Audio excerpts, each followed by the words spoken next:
All right, all right, all right. I think I am live. Hello, Zen friends. Happy Sunday to you. Can you believe it? It's already Sunday. Fun, fun, fun day. So, thank you for being here. So grateful for you. And before we get into everything, let us bring in some beautiful love energy as we like to do. We'll do that through the singing bowl. We will start off by taking a big deep breath to come back to right here, right now, in this moment, out of the fear of the future, out of the memories of the past, out of the chaos of the outside world, into this beautiful love energy that we have right here, right now. Then we'll invite, as we hit the singing bowl, that eternal, unconditional love energy to come in and fill up our mind body, our emotional body, our energetic body, our physical body, allowing it to fill up and do all those high vibrational things and then flow out to the outside world. The outside world can use some of that. So we'll let that energy flow out there to help raise the vibration of the planet in the way that Creator would like to.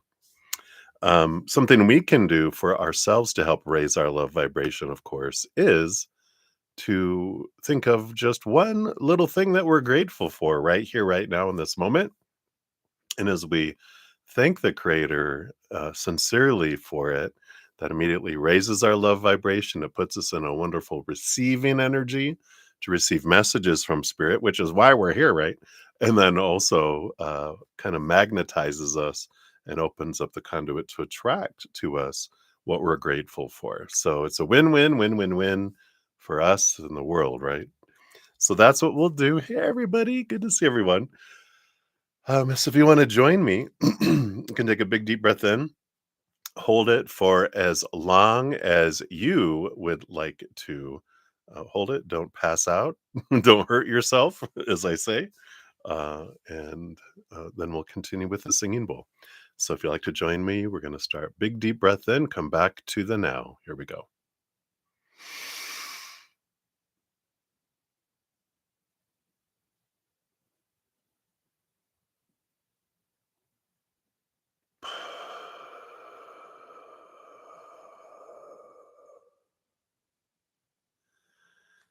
Beautiful, beautiful. All right, here we go with the singing bowl. I'm not sure how loud this will be, so beware of your volume. Here we go.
Beautiful, beautiful. Thank you so much for joining me in doing that. I can always tell when people join in, it's just can feel so much more flow of energy. So thank you for joining me. We'll put her up here on her little shelf, her little throne. She watches over us during the readings.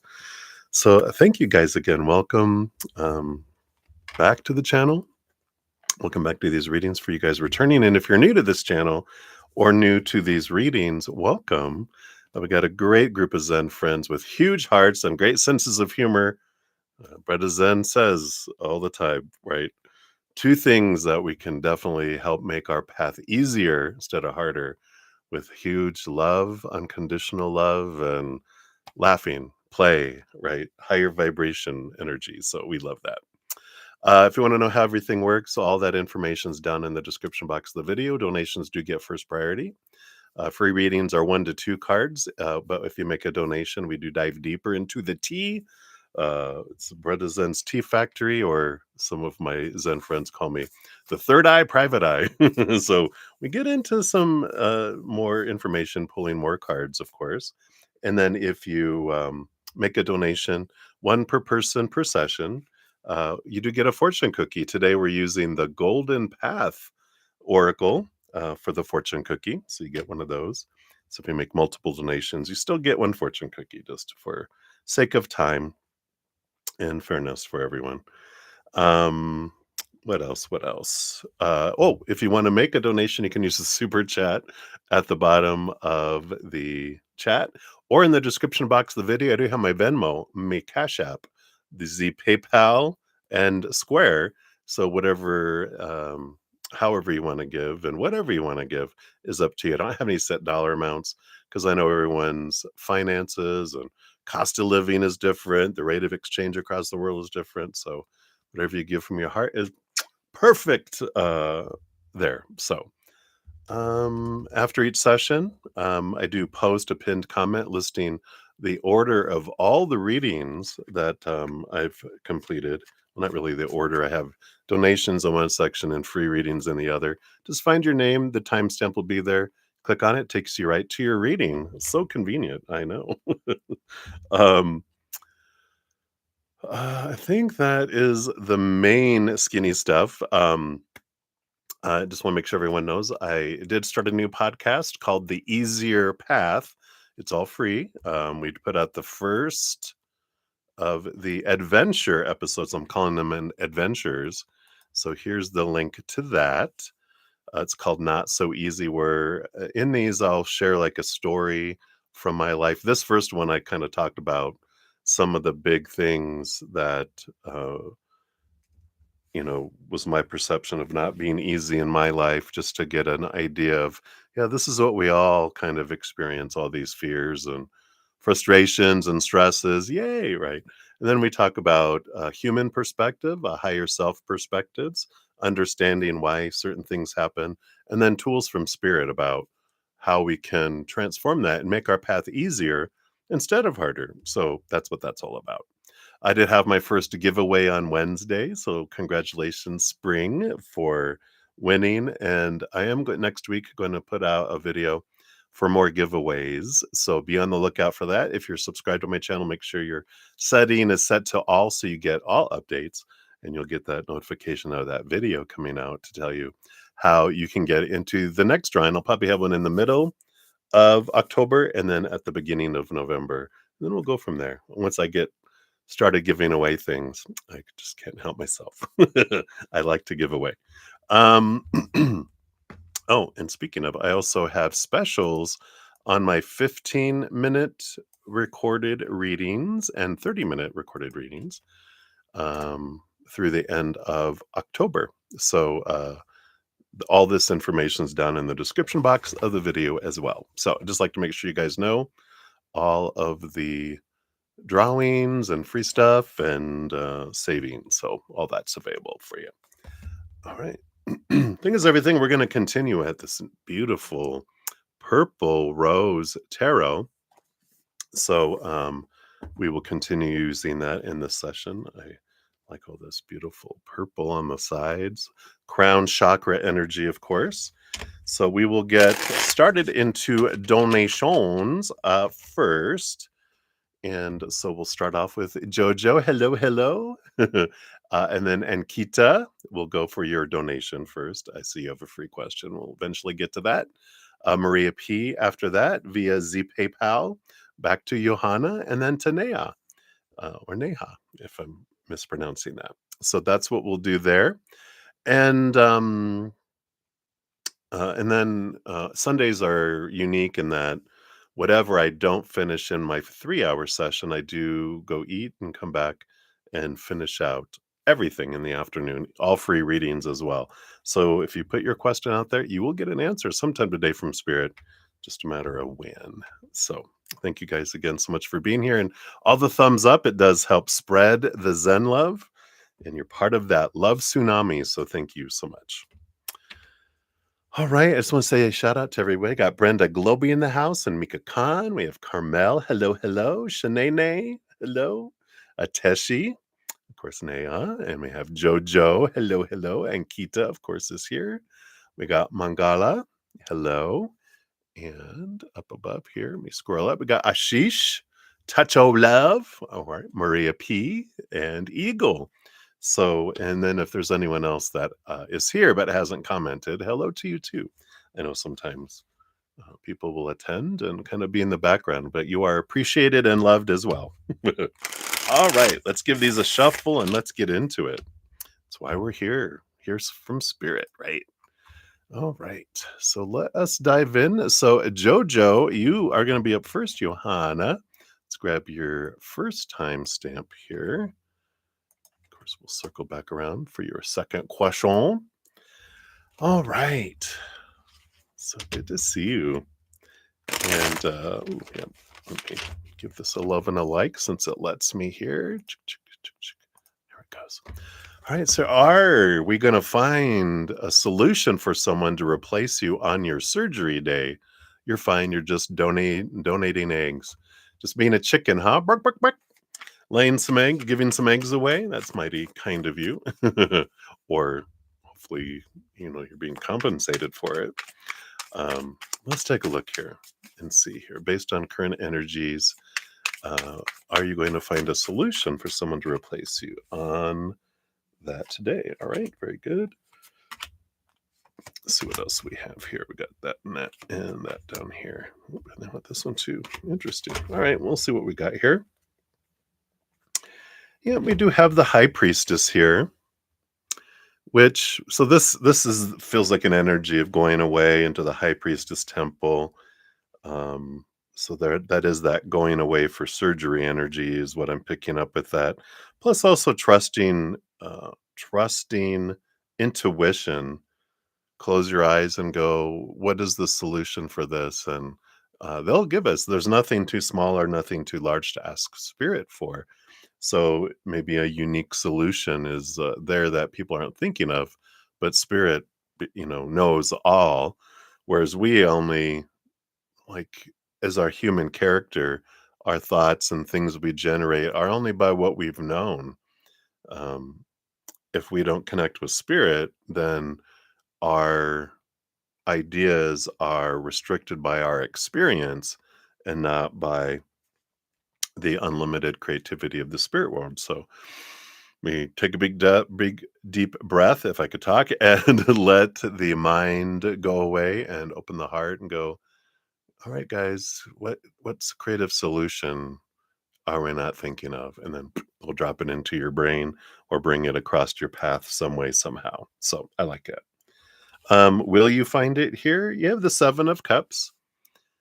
Yeah, this is stepping away from the confusion of emotion means we're in our head and we could be like worry, fear will clog our mind and make it confused because that's what our brain does or body does when we go into fight or flight mode.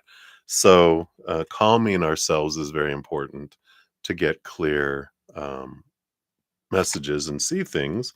You also got the Four of Cups. We got that emotional stability comes in after that. Yeah, and the death and rebirth. This is seeing things differently. And I like this energy because it is this, if not, well, what, um, they'll just have to deal with it, right? They're like, you can't go. And you're like, well, it's been nice working here. I'm gonna go somewhere else, after surgery then, you know? Oh, well.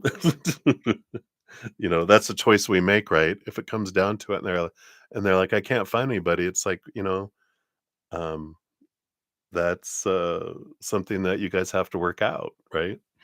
I like that it's like it's not life or death, you know, that someone's gonna be there or not to cover. It's like someone needs to step up and help out, you know? You would if you're not working and someone needed you to cover, you would. So people will step up, I feel. But I feel like it's important to release the stress around it because, it's gonna work out. Let's see what else they have here too. You got a lot of cards here. Yeah, Eight of Pentacles is work energy next to that card. Let's see what we got here. We have the Nine of Cups. Yeah, dreams come true. So that's good energy that comes in there with that. Everything does work out perfectly. You got the Sun card. So that is also that perfect, energy there. And yeah, the Ten of Wands. Instead of a burden, it turns into abundance next to the Sun card. Because, of course, the Ten of Wands can feel like a burden with so much, or it can feel like a harvest. But when it's next to a big harvesty, abundant card, then, that is uh, a positive here. So, yeah, it feels like everything is going to be fine here. Just, I feel like you're releasing it, going, it's not life or death. And, people are going to figure it out. It's not up to you to figure out. It's for everyone to kind of come together. And but I feel like if you let that go and just connect with creator and spirit realm and go, all right, this is what needs to happen. How can we do this? And I like that. So I feel like that is what they want for that. I feel like we want your fortune cookie for this one here, just for in general around life, not specifically to the surgery and replacement of that, or for your question too. It's just kind of like in general what they're wanting you to know right now. Okay, this is the one here, and you got forgiveness. I like that beautiful green energy here of the heart chakra. See what we got going on today. Oh, there it was. Went flying by it. All right, let's let's come on, fingers. We need to work here today. Work with me. There we go. So this is from Lewis B. Smeeds, maybe is how you say the last name. It says to forgive is to set a prisoner free and discover that the prisoner was you. Ooh, I like that. Holding on to the past hurts and injustices keeps you imprisoned within your own pain. Therefore, it is imperative that you forgive, for in doing so, you will set yourself free. Yet, to forgive does not mean that you condone or approve of another's harmful actions. It just means that you are no longer willing to be that person's victim. Ooh, this is good. Forgiving cuts the negative energetic ties that bind you to a painful past action. Forgive and set yourself free because you are worth it. In doing so, you will regain your sense of self and your life will change for the better. Affirmations: in forgiving another, I set myself free, and I forgiving another, I show love and respect for myself. Wow, I love that perception, that perspective on forgiveness. Another one I love is choosing to no longer be a vessel of pain because of someone else's actions. It's like pouring out. So there's this nice release energy coming in with all this here. So I love that for you. That is what they have for number one for you. We'll circle back around for number two for you here in a few. So thank you again for your first donation. All right. Great. All right. And then up next we have Ankita Moore with 2002. Look at the little mirroring going on here. And as I mentioned, we'll circle back around for your free reading here in a little while. But to start off here, your donation question here. Thank you for your little cha-ching in your eyes there. I love your little emoji. What's coming towards you in career time frame is, if possible. Currently unemployed. Is there something soon, like in 1 to 2 months? Cool. We have this learning tarot that has time frames on it. We'll pull from there too to see if we can, if it resonates, the time period that it brings us there. So we'll pull for that. But let's take a look here what they want you to know, what's coming towards you with career. Thank you. What else? Okay, I've got here. I want you to know that, which leads to that. So we'll pull here, and then let's see here. Let's take a look here at the next month. We'll just check the energy of the next month, and then 2 months. So we'll do all that, and let's pull here from the Learning Tarot, just as far as based on current energies, what are we looking at as far as when a new position? Okay, thank you. All right. So, of course, let's look at that first. That's probably the thing most like I'm looking forward to hearing. So we'll look at that first. You have the King of Swords. So we've got May 21st to June 20th, but we have September 23rd to October 22nd, which is what we're in right now, which of course is Libra season, and then January 20th to February 18th. So we're right here. The answer is yes. I like this. I make decisions with logic and reason. You got the King of Swords here, which is putting your education to use, because the King of Swords is all about the mind.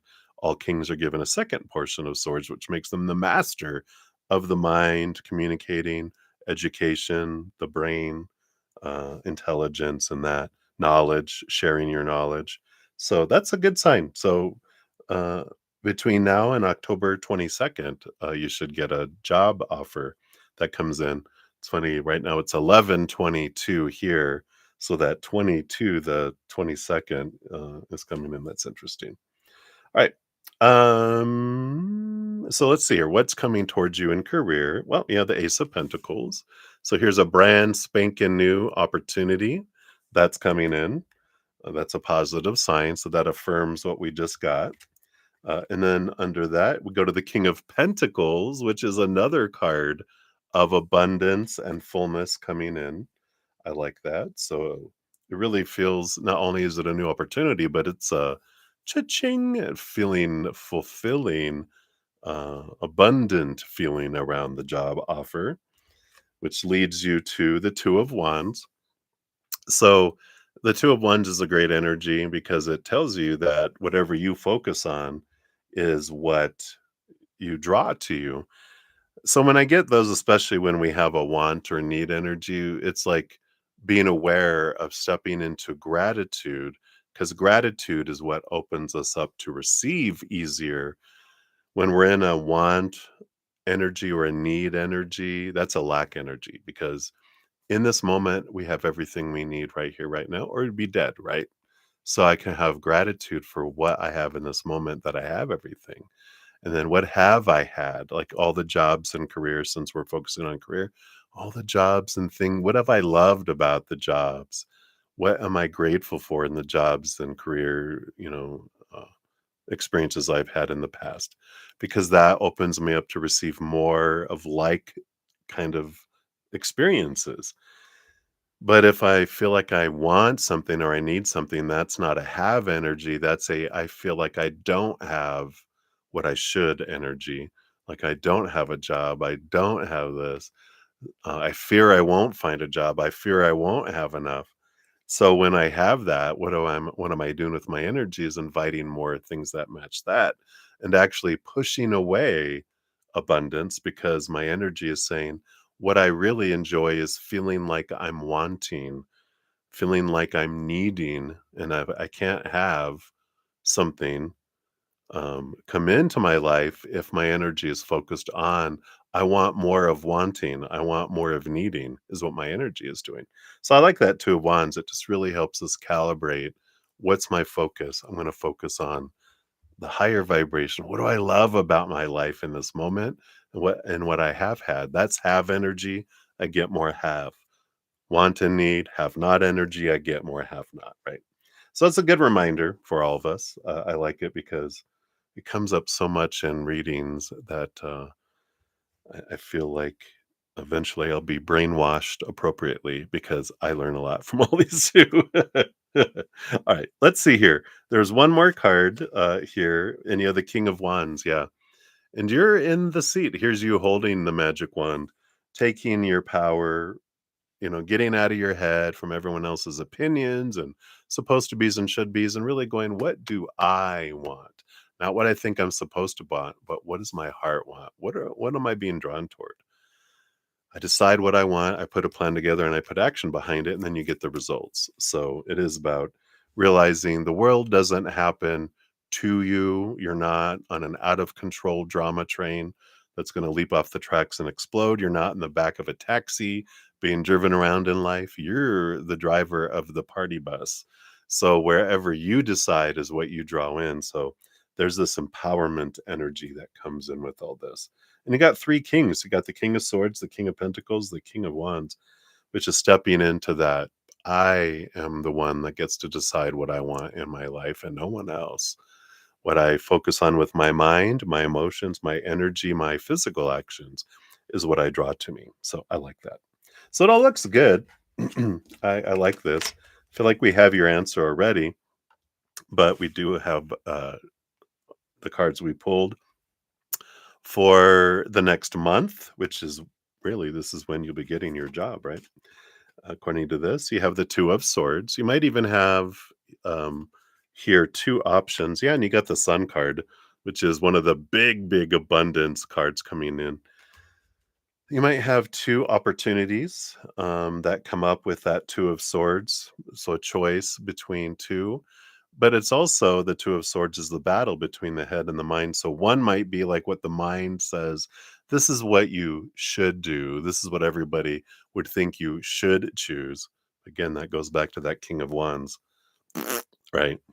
Then there's the heart is drawing you in this direction. So I feel like you're going to have a choice. So close your eyes and where's your heart leading you? If you choose your mind, you'll end up feeling like you're existing. If you choose your heart, you'll feel like you're living. So I like that. So that's coming up here. And then in the second month, yeah, you got the Five of Swords and the Six of Wands. So this is victory still. You're in this statement of victory. The Five of Wands here, I'm not sorry, the Five of Wands, the Five of Swords is like the Two of Swords. It's this conflict between head and heart. So I feel like you've got victory flowing into it, but we got the victory, and with all these cards, I feel like it is in this next before on or before October 22nd is what's coming in here. And I like that for you here. Um, Anything else regarding that? Nope, I don't feel like we do. We'll pull your fortune cookie here in a second because this is all about choose your heart. Choose your heart. By the way, choose your heart. You know what? Choose your heart. So there might be one going, well, yeah, this is the one I should choose, but it feels like your heart's like, really? The other one is like, yeah, right. And they'll be both would be equally um like money wise, it could be around the same, but one the heart really enjoys, is what I feel. Right. Let's see what your fortune cookie brings in here. Is this it? Okay, they said yes. So let's see what your fortune cookie brings in. Yeah, you have inner conflict. Well, there we go, right? The conflict between the head and the heart. What I feel I need to do and what I want to do. So we have been conditioned to label everything as either good or bad and automatically label every aspect of ourselves as good or bad also. This way of thinking creates inner conflict because it contradicts the laws of nature.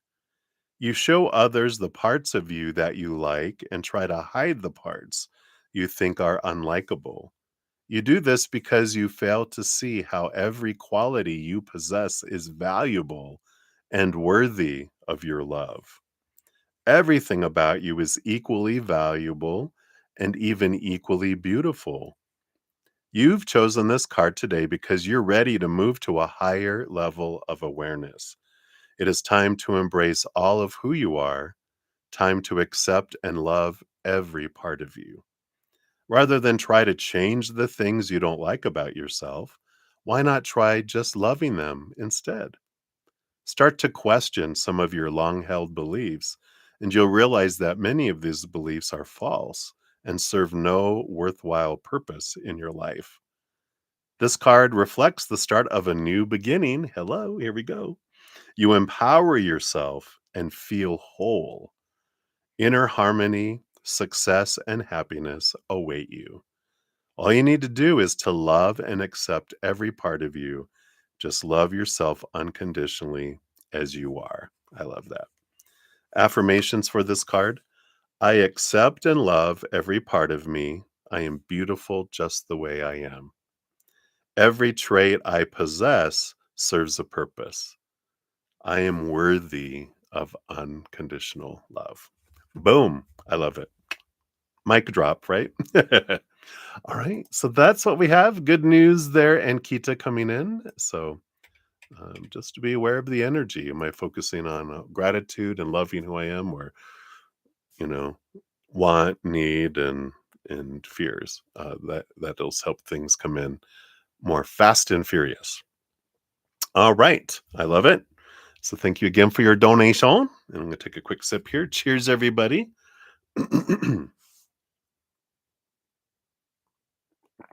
All righty. So Shanji in the house. Hello, hello. Carmel Damon. Hello. I see your question there. And Melissa. Hello. So we have Maria P up next. And then we'll go back to Johanna. And then we go to Nea. And then Shanji, thank you for your donation via Zcash app. You'll be up after that. All right. So Maria P, look at 3222. All right. See if I can grab that correctly. There we go. All right. So thank you for your donation via the PayPal. Shuffle these up here and we'll step into this energy. So you wanted to know here, what are Wally's thoughts and feelings towards you today? Let's take a look here. What are Wally's thoughts and the feelings? Put those over there. And he said he misses you a lot yesterday. Oh. Okay. We'll confirm what that's about. He said he misses all of you. Thoughts? That's good, Means not just your body, right? I miss all of you. Does he know that Jeff likes you and wants to talk to you? All right. We'll take a look here. Jeff's thoughts on your text message. Okay. And this too. Wow, what are all these thoughts? I got a lot of thoughts. We'll see what these are all about here. Okay, and will he reply today? Okay. All right. That is plenty. All right, let's take a look. So, their thoughts, Wally's thoughts. We got the Magician. Yep. So we do have this energy. This is I got to make things happen. I got to put in the energy. I got to put in the effort. This is their thoughts. I, um, and that's a lot of that. It's action energy. The Magician. It's movement. I've got to move on things. I've got to do more. Is kind of where they're thinking with their thoughts. Emotions. They do have the Seven of Swords. Yeah, they have this feeling about betrayal, that they're going to lose you, that you're going to end up choosing someone else, which they're picking up on this energy I feel that you're having with Jeff here, because I feel like they kind of sense that you're pulling back, that you're not as present, which is making them panic a little bit. And this fear is welling up in there, which is what's igniting this. I got to take more action. I got to be more present. I got to do this because I feel like I'm losing you kind of energy. I feel like you're drifting away kind of energy. Interesting. He said he missed you a lot yesterday. What's this about? Yeah, got the Lovers card. He definitely feels the strong connection here and that you're an important person in his life um and you are such a big portion of their life right now and their emotional life too with the Lovers card here. He said he misses all of you. Your thoughts? Look at yeah, here's the Empress. Misses that sensuality. They miss the emotions. They miss that heart connection. The Empress is so much full of emotion because she gets gifted from the four queens she rules over. Every queen has cups, emotion behind the scenes that they give her, and then the Queen of Cups gives their fifth. So it's five gifts of emotion and one gift of fire, one gift of earth, one gift of air. So she's so much has so much emotional connection that comes in there. So he does miss all of that. And look at these two major arcana, the Lovers and the Empress. It's all about growth and yeah. So I feel like he's really stepping up there. Does he know Jeff likes you and wants to talk to you? We have the 10 of Wands. Yeah, they feel this energy of endings and beginnings here. It doesn't feel like they know about Jeff, but they do, like we talked about here. There is this sense of something's changed, something feels like an ending is coming, and they're sensing like what's going on here. So I feel like they're sensing that you're distracted with someone else and that there is that energy that's coming in there with all of that. So, but they don't know about Jeff, but they feel like you are not as present as you normally are, or and then it's a lot of this with the wands energy is energetic, right? The 10 of wands is energy, the energy suit. So they're sensing something is different. And I feel like they have their suspicion that something is going on within you. Nothing in the physical world yet, but they feel like something's changing within you. And that's what's igniting all of this, right? And then switching over to Jeff, change the channel. Okay, so Jeff, what are their thoughts on your texts here? Up here, we have the Six of Cups. Yeah, this is that energy of someone coming back, kind of a reconciliation energy that's there. Someone coming back from the past. So that's interesting. What else are their thoughts below the surface? Yeah, the Tower. This is about they're looking at the ending when you guys were taken out of each other's lives. um, and so they're thinking about that and thinking about um, this is what happened before. What would keep that from happening again? We do have the Chariot, which is movement, energy that's here, um, wanting to move on victory. But we got the High Priestess too here. So these two major arcana, let me sit with this for a sec here because on yeah, and this is what okay, thank you. I'm like, they don't really need to sit with it, just listen to us because they're like, on one hand, they want to have movement, they feel like things can change, but on the other, they have the High Priestess, which is let me step back, let me see things from a higher perspective, let me sit with this. It was them that it was saying, let me sit with this for a bit because I need to understand what is it that I want to choose because I'm kind of looking at, well, have things changed? Have we changed? Or will things just we'll just keep doing what we always did and get what we've gotten? Or, will something else happen here? Underneath all that too, we have the Four of Pentacles, really seeking this stability energy, um, this home energy.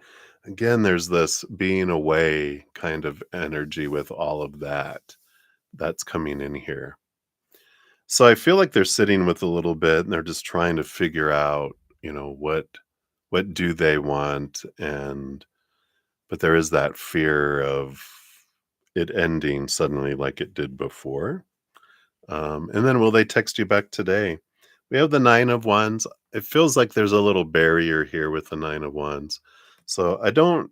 necessarily, it doesn't feel like it's gonna be today. Again, with that, let me sit with it. I feel like it if they do, it's gonna be late this evening or, I feel like tomorrow, kind of energy that's coming in there. So what we got with that. We'll get you your fortune cookie here, and I do see your free reading. We'll circle back around for that eventually at some point, as well. So let's see here. Let me just put these cards back in, and let's see what we got. What do we got here? What else do they want you to know about all of this being drawn to the two-headed beast, Wally Jeff? All right, let's take a look here. Walter and Jeffrey. All right, what else do you want? What else can you know? What advice? What energy? Well, they're just there. It goes. I was like, is this going to be a bit?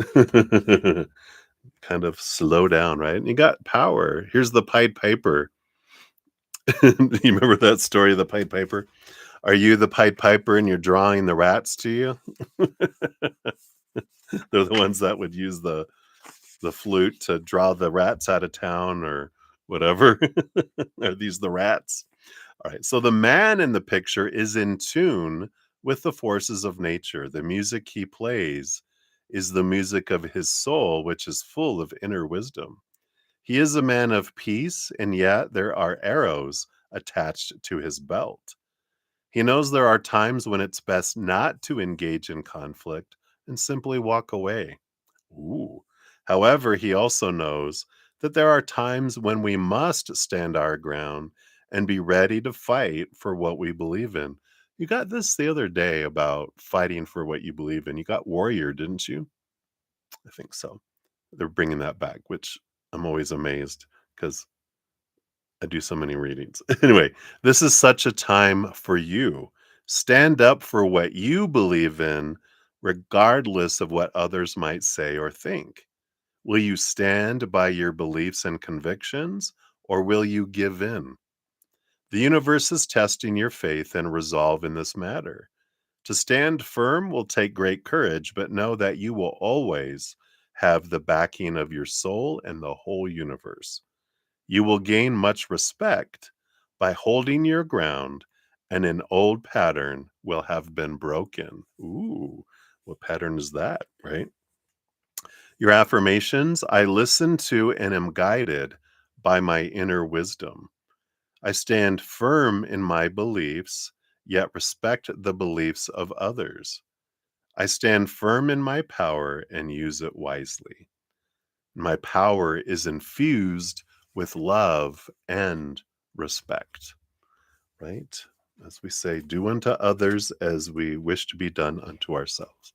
It's kind of that respect. We respect ourselves and we respect others. We act as if how we would want to be treated, right? So, yeah, yeah. I feel they're picking up what they're putting down. You're picking up what you're putting down. You're like, yeah, it's like taking care of kids, right? All right, so that's what they have for that, Maria. We'll circle back around for your free reading here in a little bit. So thank you again for your donation. All right, Jojo, we're circling back around for number 2 for you. So we'll put that here. I like that. Is this when you said, all right, we're moving on to the most important question. Does your dog miss you? And does she want a bat toy like your sleepy bat? That's funny. So thank you for your additional donation. I love you, puppy dog. All right. So let's take a look here. Um, Tapping into their energy. Do they miss you? That's funny. Well, we'll see what the card says, but there's this. I always miss you because a dog, they don't have a sense of time. You can walk out and come back and go, "Oh my God, you were gone forever. I'm so glad you're back." And you're like, "I just stepped out and I forgot my car keys." Come on. They're like, "You were gone for so long." Or you could be gone for 5 hours and you come back and they're like, "Oh my God, you've been gone so long," because they always They live in the moment, and they don't realize you're gone so much until you come back, and they're like, "Oh, that's right, you were gone," because they kind of are in the moment kind of energy. It's almost like an adult who has ADHD. They're all about what's happening in the moment. And if they bump into something going, they smell like your sweat or whatever, like, oh yeah, where are they? you know, kind of energy. That's cute. All right. And then do they want a bat toy like your sleepy bat? Yes. We'll see what comes in here. I like that. Yes. Anything. I will take anything. I love everything. They're like, we'll see what these cards are here too. Um, that's funny because they are, the energy is, I love any gift from you. I love anything. A stick? Yeah, thank you. Oh, I love it. Their energy is so high energy. It's funny. Yeah, yeah, yeah, yeah, yeah. I do, I do, I do. All right. So, does your dog miss you? We have the Eight of Swords. I like that, kind of energy here.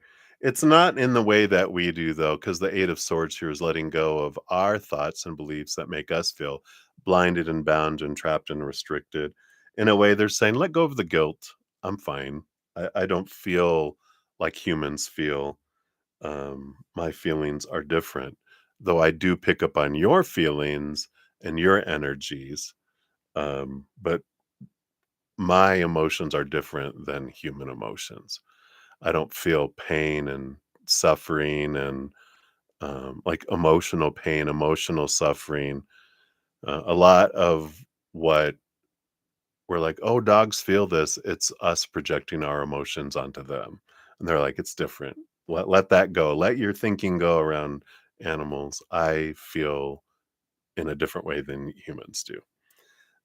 Mine's more instinctual. I feel pain in my body when something hurts, but emotional pain, um, I more am communicating hunger or they do communicate frustration because they're wanting something they can't get to it. But that goes back to, they're showing me it goes back to being hungry and whining to get attention from mom so that they can get milk. You know, that's what it goes back to. It's not an emotional. Oh God, I'm so sad. It's I'm hungry. I'm hungry. I'm hungry. Energy. That's funny. I'm in need. I want this. I want the squirrel. I want to run here. I got to go outside and pee. I got to whatever. That's funny. All right. And then do they want the bat toy? They have the 4 of Wands. Yeah, that's that joy, joy, joy, joy, joy energy. They're like, "Yes, yes, yes. I love getting anything new, but I'm happy with the stick. Look what I brought you, a stick. Oh my god, thank you." That's that kind of energy again. What else do they want you to know? You got the King of Pentacles. Yeah, they feel like they are so lucky and so blessed, and that is such an unconditional love. They're just happy with whatever they have. There's so much in the know. The 3 of Wands. It's funny. I'd like to go a different way on a walk. They're like, I feel like it's like I'm seeing like there's this pathway or this place you always go. They're always, not always, but they try to go a different way and you keep them on this way. They're like, "Can we go that way once?" I'm really curious about what's down there. That they do have a curiosity. They're like, "I smell something down there. Can we go down there?" So that's something that they just want to let you know. The Hanged Man, I like this here too. This goes back to seeing things from a different perspective, and the Ten of Swords, along with that, is like the Eight of Swords energy. They're just like, I don't have any expectations. I see things differently than you do, so I don't see things in that same manner. So hopefully that helps. Right? And that's what they have for you, Jojo. So many blessings to you. Thank you again for your additional donation. All right, we had Olivier Vagata came into the house. Hello, hello, my friend. Good to see you. All right. Then up next we have Nea. if I'm pronouncing that correctly. Thank you for your donation. Let's give you your timestamp here.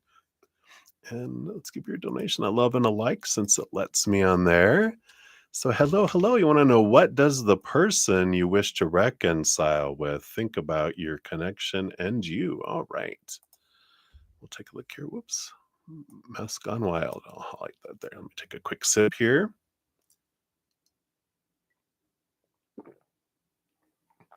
All right.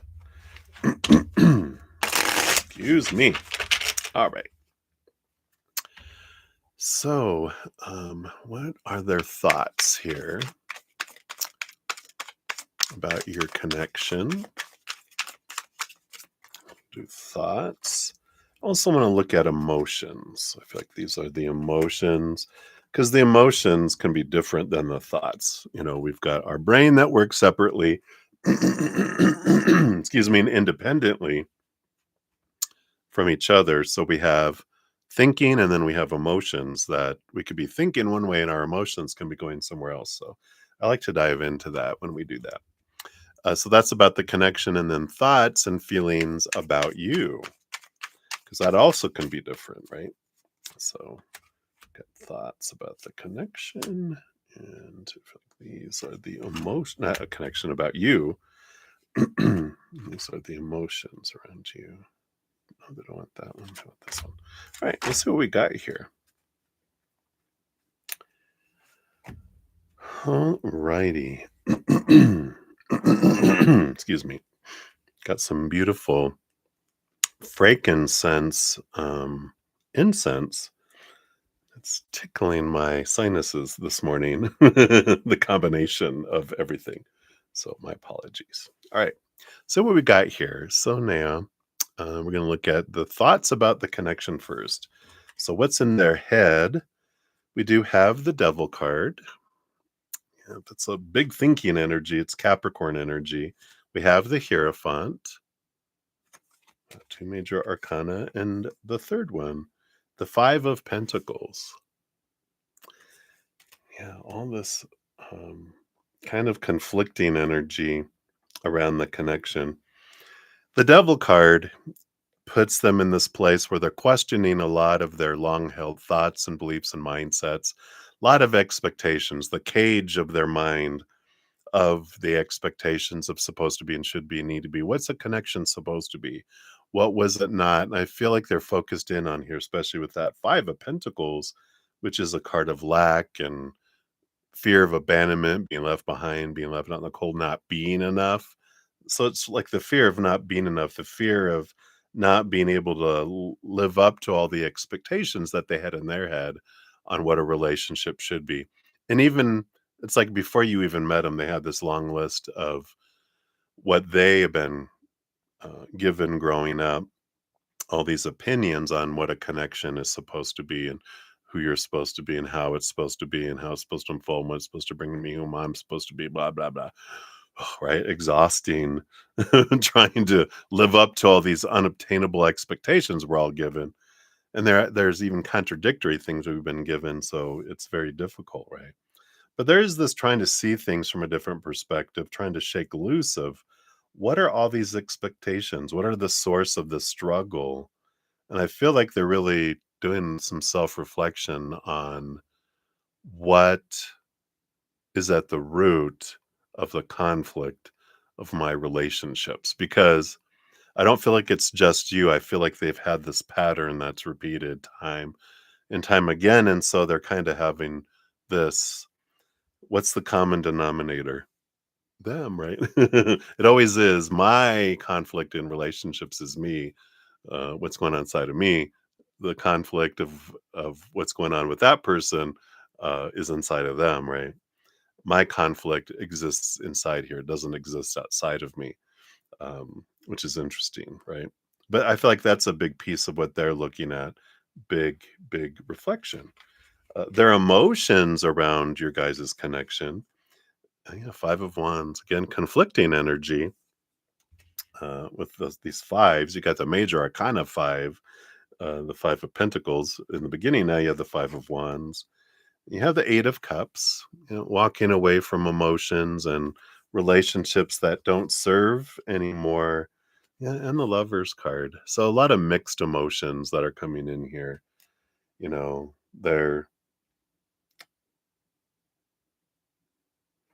They don't like conflict. I mean, we have all this conflict energy, both in mind and heart.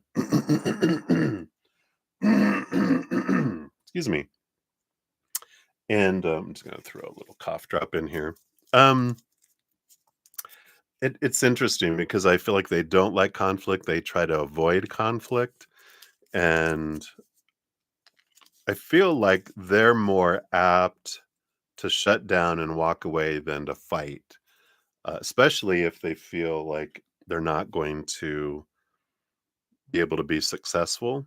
If they fear failure, they will withdraw from it.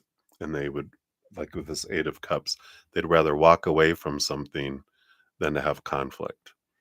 Um, and it's interesting because with all this conflicting energy, too,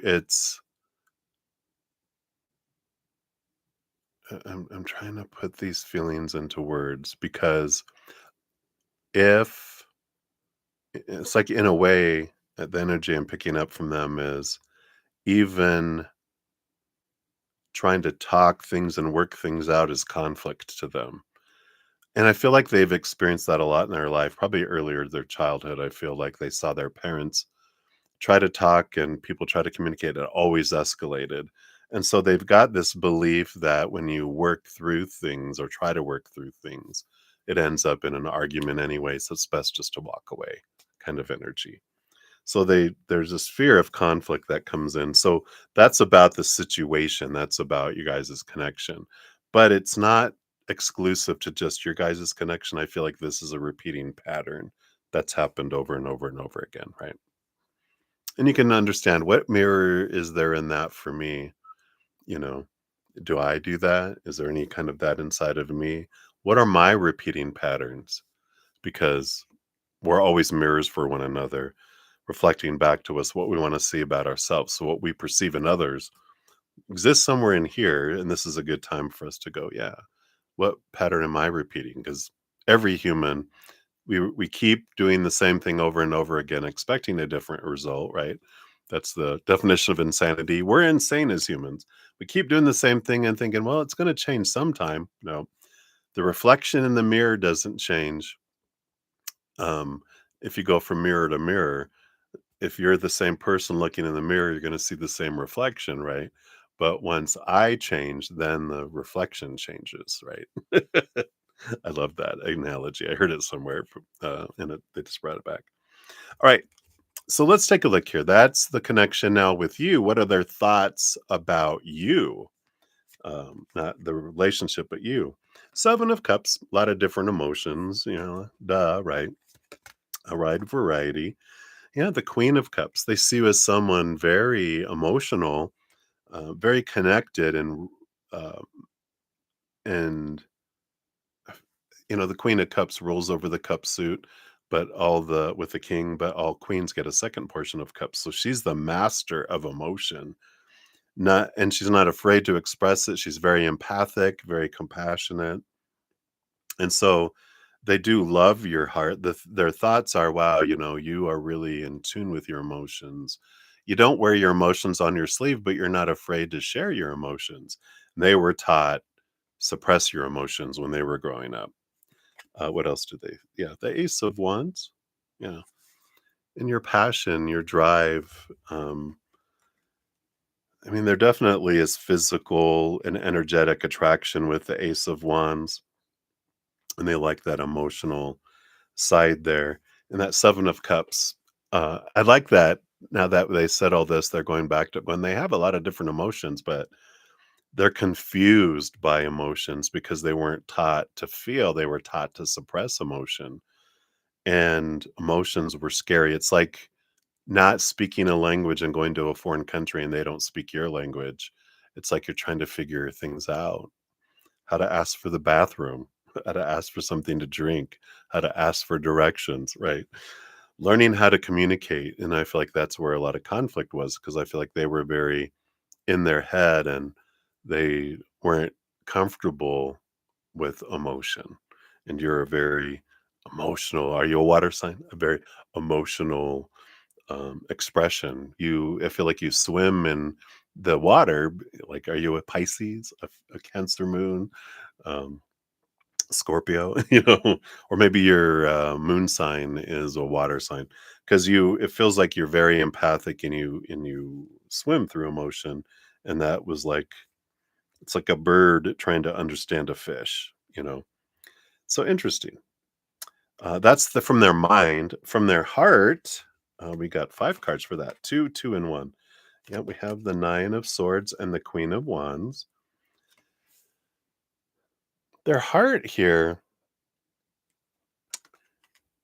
and this goes back, I feel like, to their fear of failure energy because the Nine of Swords is nightmare and insomnia energy. It's also, I have so many expectations. I'm going to disappoint you. And the Queen of Wands is like, I feel like you reminded them of someone, not that you are fiery where you are "Rah," and you react back, but I feel like maybe their mom was very emotional, but she was emotionally unstable to where, oh, you're Aquarius. Hey. Um, but they were a, reactive and would just fly off the handle. And that's what they were afraid of. So there was all this emotion that was tied there because you reminded them of their mom. Excuse me. In the emotional sense, but even though you didn't exhibit that attacking energy, they were always, it's like their inner child was always uh, expecting it and was always like hypersensitive to, are you going to raise your voice? Are you going to attack me? Are you going to do this? Right. Even though it had nothing to do with you because you didn't do it. Right. What else about this here? Yeah, we got the Four of Wands. I like that energy with the Knight of Pentacles. Their heart had this belief that someday you guys would get married, but it would take a long time for you guys to get there with that Knight of Pentacles being the slowest knight, Four of Wands being an energy. Um, and yeah, and that's what they're saying here. They feel like it would take us time to get there, but they could see it in their heart. This is from their heart, not their mind. The heart was like they were hoping for to find someone here. Um, there's almost this energy of they have this, they're in love with the idea to be in love and to be married someday, but they never can get that far. It seems like so far off because they never are able to get that far. And then they have the Three of Cups.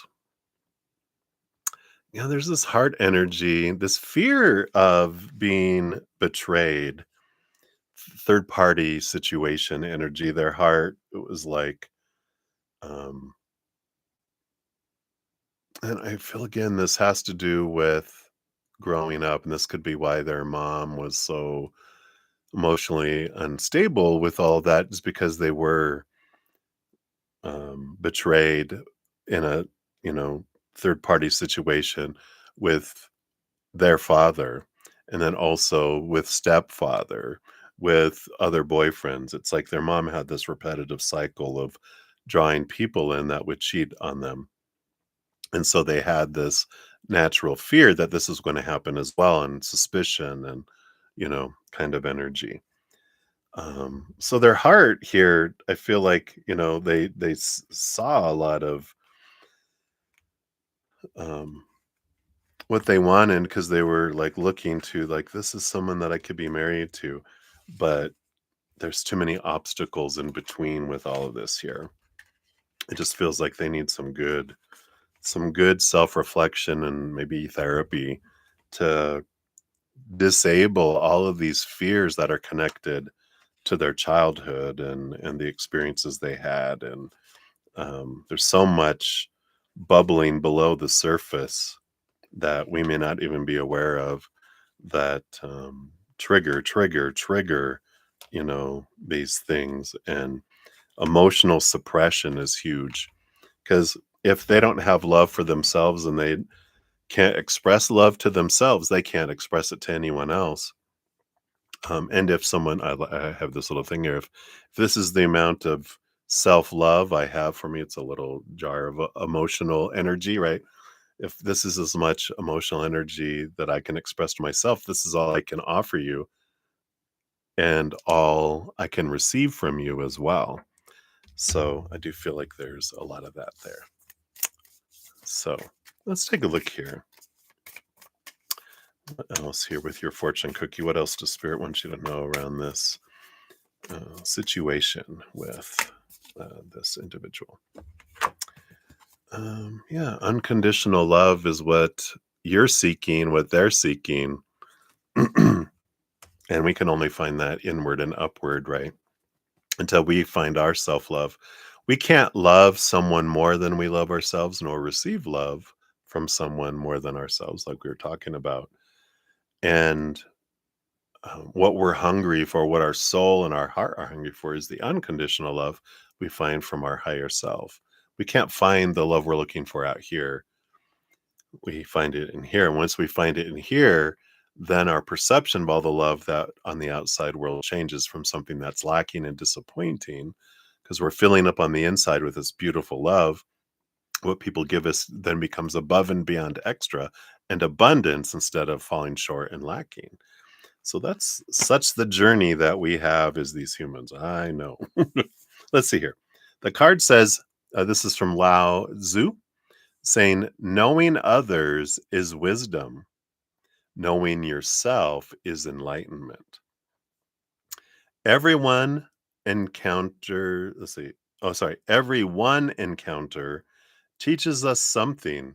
And through our relationship with others, we learn more about ourselves.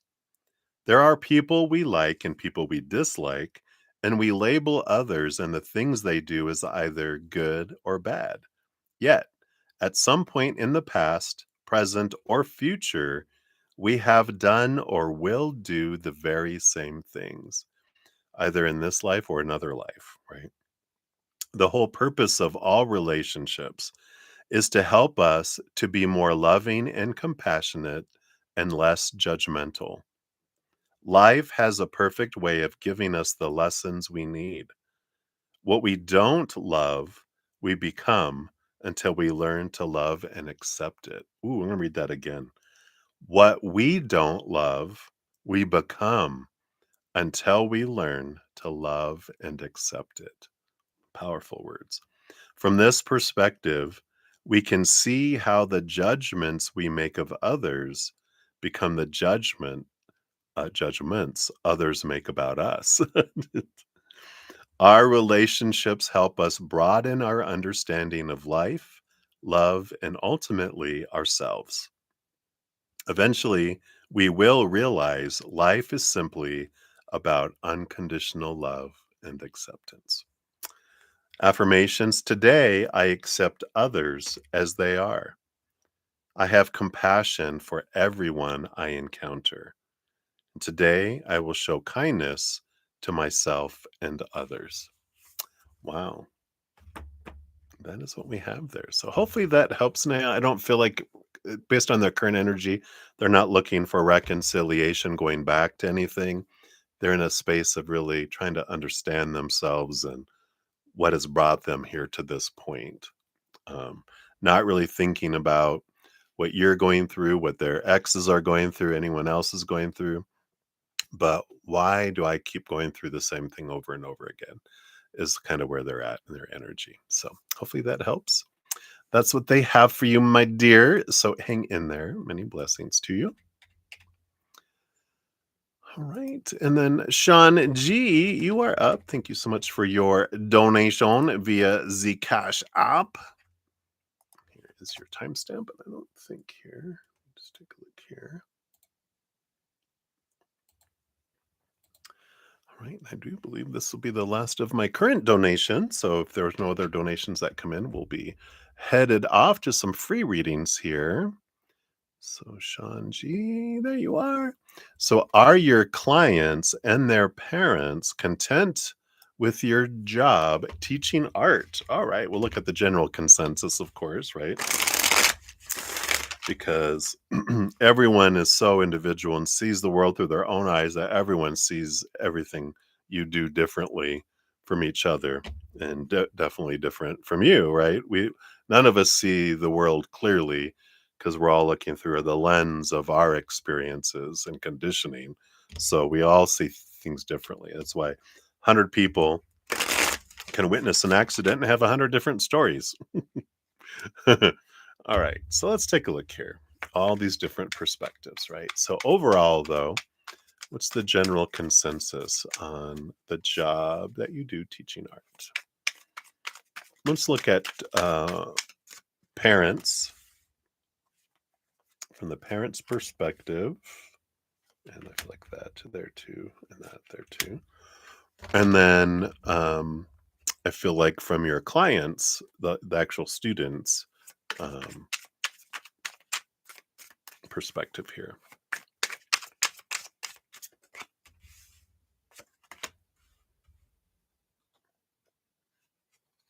And these two here.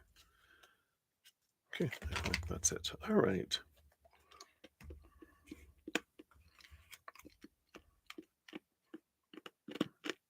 Let me just crunch my little cough drop here as I put these in order. All right. Almost. I didn't quite have it as small as I thought. So now I'm eating like a piece of candy, which has a lot of woof to it. All right. Bottom of the deck, you have the Three of Swords. The expectations equal disappointment. It's funny. It doesn't mean you're disappointing everyone, but it does tell you you can't please one person all of the time, and you can't please everyone for a second. Someone Because everyone grows up with all these different opinions and expectations. In human characters' eyes, we're never perfect. There's always something. If you used to watch the old Saturday Night Live with Gilda Radner when she played Rosanna Dana Tana, whatever her name was. It's always something, is what they would say. There's always something when people are in their human lower vibration. You can't please them. So, you know, why do we try, right? Because we're taught growing up, if you don't live up and people please, then you get punished. And if you people please, you get rewarded. And we like the reward, we don't like the punishment. So we are conditioned to obey people in authority, which is the usually parents or whoever is providing the food and the shelter and the safety, right? When we get older, teachers become that, get added to that. When we get out of school, then clients or parents of clients or um, bosses and um, policemen and people in authority, that we're told are in authority. We all got to obey all this too. And when we realize, you know what, I can't please everyone else, and that's a lie that I need to. I get to look at pleasing myself. And I feel like that's an important thing for all of us to remember here is that, they're reminding me of a story. I think I was like, how old was I? Probably 19, 20 years old. Um, and I went on vacation, didn't shave for like 10 days, and I went back to work, and I kept a goatee. I just had a little goatee because it, I was challenged to get hair to grow in over here at that age, at least. And when I came back with that, you think I farted in the middle of a room because people were like, "Oh my god, what is that? Shave that off. You look better, clean shaven." Other people were like, "Oh, I love that. You look great with a goatee." Other people, "You should grow a full beard." Other people, "You should just have a mustache." Other people, "You should have these, handlebars," I think is what they call these big sideburns. "You should just do that." Everyone seemed to have an opinion about my facial hair, an expectation. And I realized I can't if I shave it all off, then the people that wanted me to have the other things are not gonna be happy. If I just do a mustache, the people that wanted the goatee is gonna be unhappy. I'm not gonna be able to please maybe 1 or 2 of the people, so I'm gonna choose what I want because 'cause I'm gonna disappoint a group of people. I might as well be doing what I want and not worried about all that, right? So, I like that as your underlying energy. Opinion is opinion, right? Sometimes we can ask, not out of a sense of our worth, but we can ask for feedback from like I would ask everyone, "Hey, do you guys enjoy doing this?" Because I would like to, not because um, I feel like I am defining my worth by everyone's opinion, but I would like to hear from everyone on, like my podcast. Is this good? Is this a good format? Is there something else you guys would like to see? Not that I'm going to absolutely do it because I want to, you know, uh, I fear what will happen if I don't. Just interested in hearing what people are wanting, right? And so that's a different kind of approach, right? So I like that. Anyway, blah, blah, blah. Now let's take a look. All that said, the parents, what do they think about the teaching job that you're doing? Consensus is the Four of Swords, peace of mind. That's they let expectations go, and most of them, it feels like they're just, yeah, y- we like that. That's funny because I almost feel like it's you. You're keeping them engaged and keeping them. You're giving me time to spend time with myself. Um, because I feel like some drop them off and take off, you know? Like, I get some peace, and quiet. So, thank you for doing this, right? Let's see what else they have here. Yeah, King of Pentacles. Others are so grateful because it does impact their children and they see the results in it. Um, so, isn't that a different ones that aren't engaged? They don't care about what the kids are learning. They're just about that they're out of their hair. This one, these are they very much care about their children's growth and they are appreciative because they've seen a change in their children since they've or the students, clients, um, since they have been attending that. Yeah, and some have a crush on you. Ooh, I'm just kidding. Lover's card is it's an emotional choice card. And I feel like that's a good energy. Say, and with some, it just fluctuates depending on the mood that they're in. There's days they love what you're doing, and there's days that they hate everything in the world and they don't. And so it's like that's the human existence is that it's fickle and ever changing, right? Underneath the surface, you got the Emperor energy. I like this Aries fire energy. Um, and what else do we have here? And the Eight of Wands. Yeah, so there's this inspirational energy that's here. And so a lot of the parents, I feel here, the underlying energy is that you are, I don't want to say commanding. Well, yeah, it's not that you're demanding, but you have this energy of being in charge and a lot of energy and excitement too, um, that is engaging, and I like that. It's funny because it reminded me when I worked at a dog kennel, and it was an old one. It was something like dog's best friend bed and breakfast, and they had like all these dogs. But they taught me, and what this was reminding me is if you have this air of being in command, like this is my place, then they obey. But if you're like, um, no, the dogs are in charge, then they would run the place and do whatever they wanted and not listen. So there's this energy of I'm in command.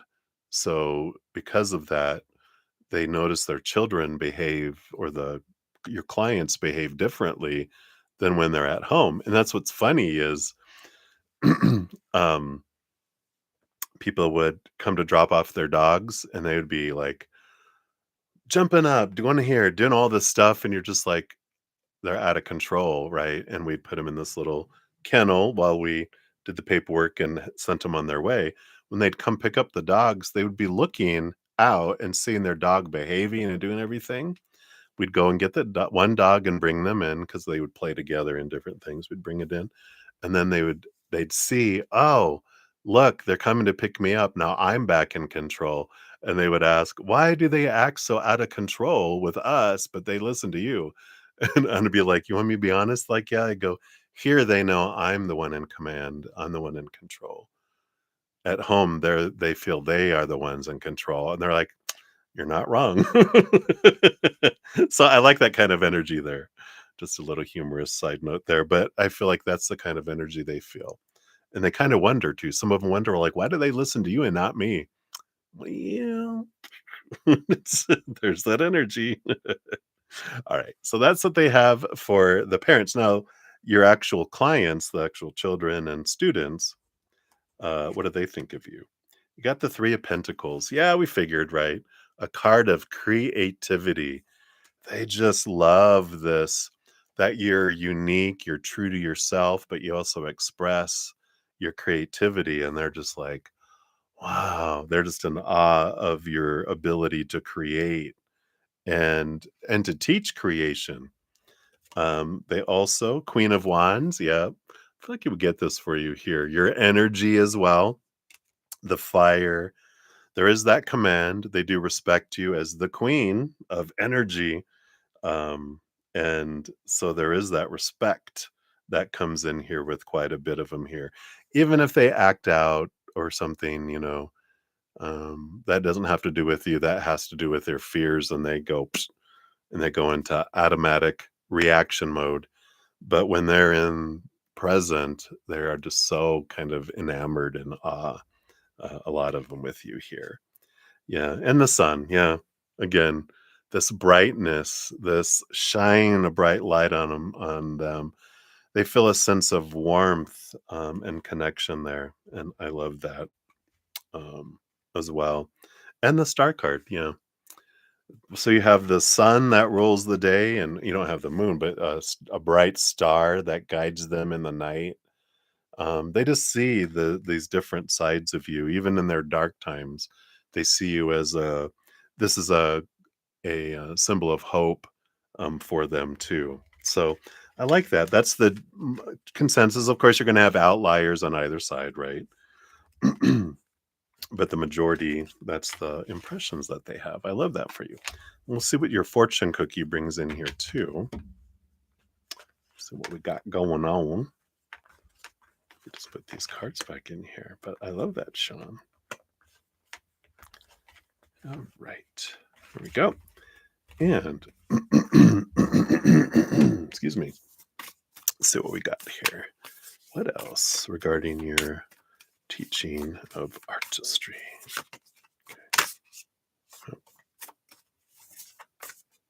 Okay, that's the one right there. All right. Do you have intention? Beautiful.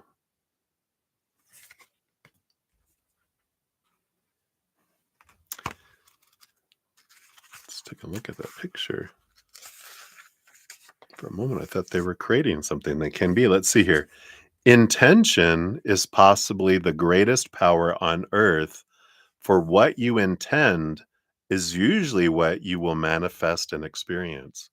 So, what they intend, of course, their energy is what brings them their experiences. What brings you your experiences is your intention, your energy. That's the magician energy, right?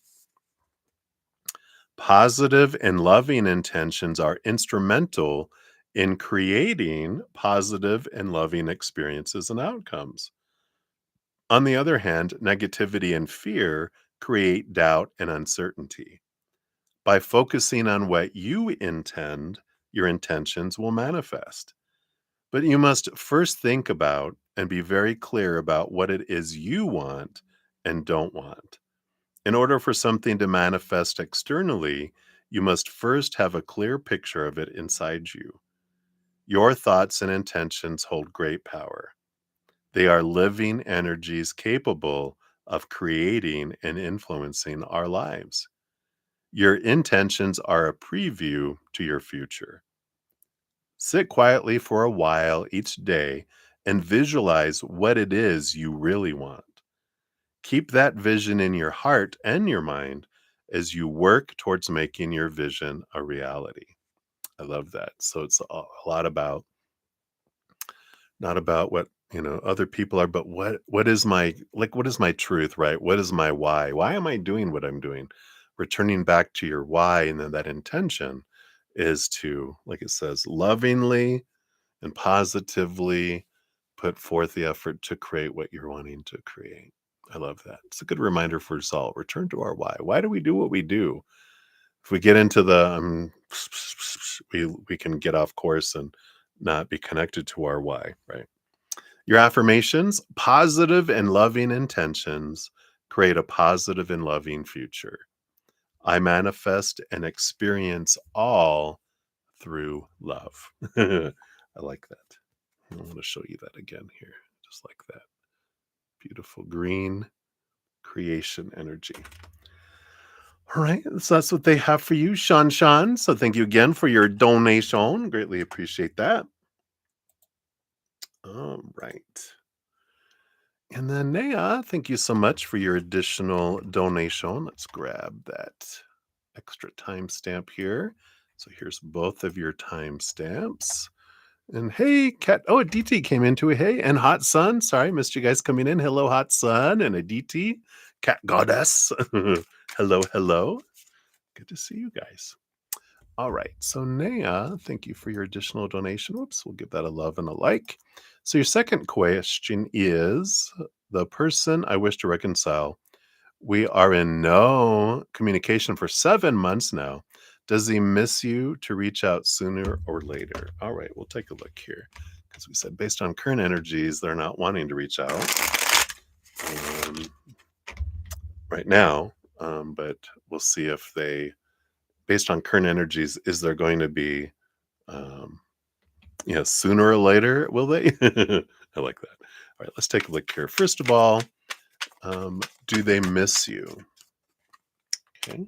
And then let's take a look here about will they reach out sooner or later? Let's see what we got here. All right. I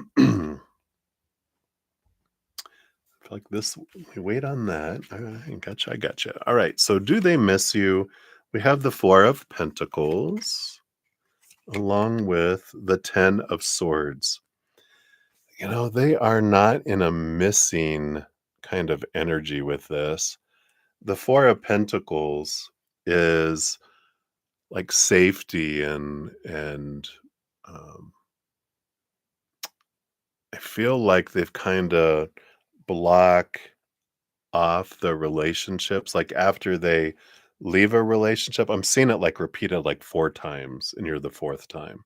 Well, that's would be the Four Pentacles too, but it's like this when they leave a situation, they kind of just box it up and store it away.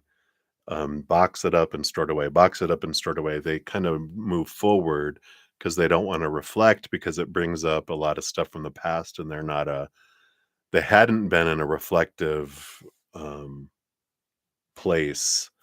And so it's like they don't miss people or miss situations. They all are about, I don't want to look back. I need to move forward. It's like they're outrunning their past.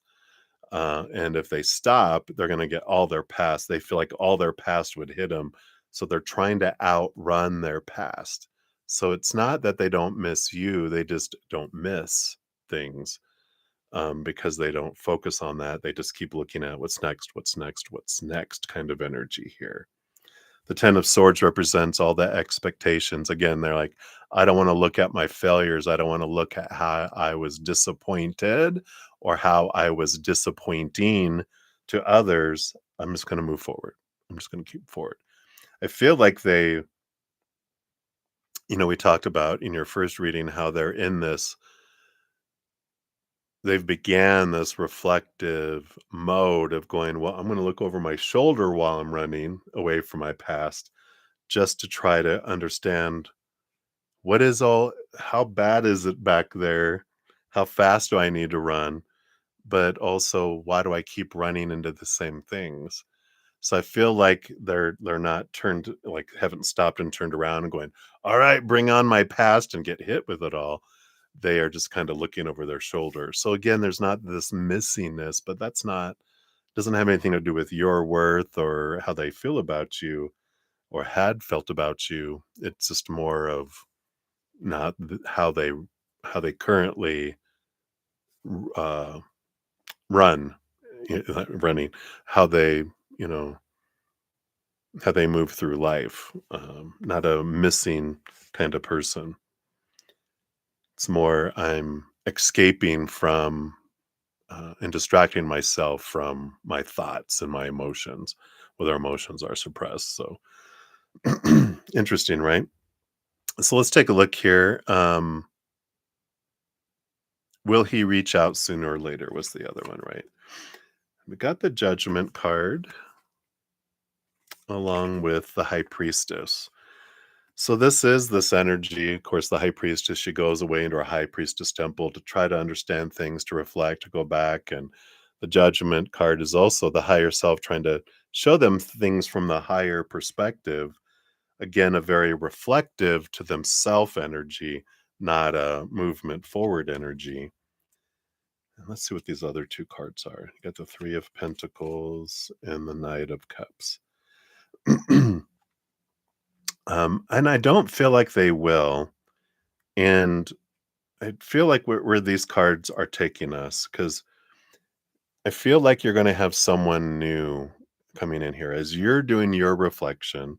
I also feel like this is a message for you that you are being drawn by your higher self to see things differently, to reflect on yourself, dive into your emotions, look behind the veil. Because with the Three of Pentacles, this is about being more true to your authentic self. The Knight of Cups, they're on a quest for the Ace of Cups, which is a quest for your self love. It's also a card of romance coming your way. But this happens first, you becoming more um, clear on who you are and what you want, not what you think you're supposed to want and everything, but more of who am I? Let me burn away the things that are not me so I can understand who I am and then what I really want. And then that's kind of like raising your love vibration because you're letting go of thoughts and beliefs and mindsets that don't serve you anymore, that kept you safe before, but are restricting you now and trying to and that kind of cage you, and you're letting go of those thoughts and beliefs that don't serve you anymore. You're letting go of emotion that doesn't serve you anymore, energy that doesn't serve you anymore, even physical things in the physical world that don't serve you anymore. It's like if you have things left over from them, you either give it back or you trash it or give it away, but you're clearing away the energy because you're like, this doesn't serve me anymore. It showed me what I wanted to see about myself, but there's this movement forward because you do have someone further down the road here. It takes a little bit of time with temperance coming in. That's a little bit of a patience energy, slow movement toward it. But you have the King of Cups, which is a very compatible person that balances head and heart, that fits you like a glove, that communicates the way you communicate. That one, you're not always the one that initiates conversations. They initiate conversations. It just you guys on so many different levels. It's like you deserve to be with someone that matches your energy, and the previous one did not. You kind of dimmed your light and dimmed yourself to match them, and walking on eggshells, trying, not expressing everything you're thinking and feeling, being careful how what you say. This person is, the Ten of Pentacles, which is relationship energy. You feel fullness of life and you feel like you can be true to yourself and express it. And that's what you deserve. So rather than looking backward, look inward and go, um, what? of myself am I hiding? Let me burn away those things, the bars that are keeping me restricted, so that I can move forward. So, but I don't feel like they're going to be reaching out to you. I feel like they are in a super reflective mode, and they were a stepping stone for you, moving you towards someone who's going to be more in alignment with who you are. That would be more long term than that the other. So I know our heart, oh, I don't know, but and when we go, but look where it could go. It's an upgrade. You're like, ooh, pshoo, pshoo, right? Kind of. I know our heart works a little differently, but that's what they have for you, Naya. So thank you again for your additional donation. So that's what we got. All right, everybody. I think that's it for donations for this moment. Let me grab here the free readings, and we will start on those here in a moment. Let me just give myself some more space here. All right, so we got a touch of love. So we got Eagle, and then we have Maria P, and then we have Touch of Love, and then we have Ashish. I got those. We have Mangala, and we have Ankita's free reading. Okay, we got those. There's Ateshi. Okay, all right. So this is where I left off.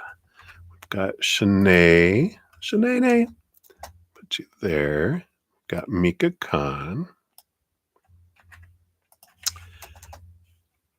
Got Brenda Globy. Put you there. Okay. Carmel Demont. Don't know why I say that in French, but I do. And then Melissa Hadzik. Grab yours here. Give me some more space here. There we go. Then we have Olivier Vagara. Grab that. And then we have Hot Sun. Boom, boom, boom. And we have Aditi. Boom, boom, boom. And then Cat Goddess. All right. Yes, that full moon in Aries. So if you guys don't know, I'm sure you all have been feeling it. Tomorrow we have a super full moon, which means it's closer to the earth than it normally is. So more impact on our bodies and the tides and our emotional energies. And it's in Aries, and it's a harvest moon, the first full moon of the autumn equinox in the northern hemisphere. That's why it's called a harvest moon. So a lot of energies coming in. I tell you what. All right. So let me just get these all prepared, and we'll take a sip of some coffee and then jump in here. These, of course, will go a little faster. They're just 1 to 2 card readings normally. And of course, as always, thank you guys for your patience in getting to your readings. And thank you for all the thumbs up, too. It tells me that you're enjoying the readings, and it helps spread the Zen love. So thank you guys so much.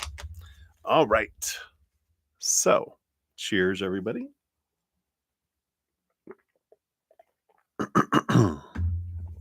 All right.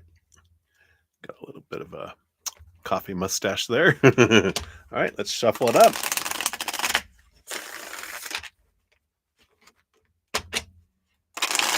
Do it 3 times. One more. All right. So up first, we do have Eagle at 139.22. All right, let's grab your timestamp here. And a general for the upcoming week. All right, what does Spirit want you to know, Eagle? Let's see what we got coming in here. We do want this one, and no, I don't want those. I want this one here. Thank you. And you have the 8 of Pentacles and the Tower. I like this here. There's been some sort of obstacle. 8 of Pentacles is having put in the blood, the sweat, the tears, putting in the work. And you've been waiting for the fruition of things to come in. And the Tower card is it's removing something out of the way. that's been doing this. They're showing me a beaver dam of all things, but it's showing that there's this. We were waiting for the flow of the water downstream, and we're like, "Where's it all?" We walk up and we realize these beavers created a big dam, and it was holding all the water back. Well, it's a lightning bolt hit the beaver dam and blew it up, and here comes all the water now. So this is a week where you're really starting to see the flood of the results, and the fruit of your labor and your work are starting to come in. So wherever you've been investing this energy, especially where you've been feeling like, where's the reward? It's gonna start to come in here. And it is, the obstacles are being removed for you. There's not even anything that you had to do with it.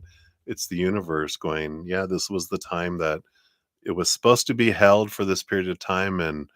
Um, and at this point, if it wasn't removed, you had asked Spirit to remove it for you before you came down here. You saw your life. And if this happens, blow that up so that it can flow. And they're like, gotcha, we will. So you're going to start to see the fruition, the fruit of your labor start to sprinkle in. The creek is starting to rise in a good way. So that's what they have for you, Eagle. I like it. Right. And then Maria, thank you so much for your donation earlier and your consistent donations. I really appreciate all those. And a general for you and Wally. All right, let's see what else they want you to know here about you and Wally. What other messages do you have? We got this one and this one. All right. You've got the Eight of Cups and the Six of Cups. Interesting energy. You got this flow of emotion with both of these. And there is this, the Eight of Cups is the about walking away from relationships that don't serve us anymore and emotion that doesn't serve us anymore. The Six of Cups is feels separate, um, in a way.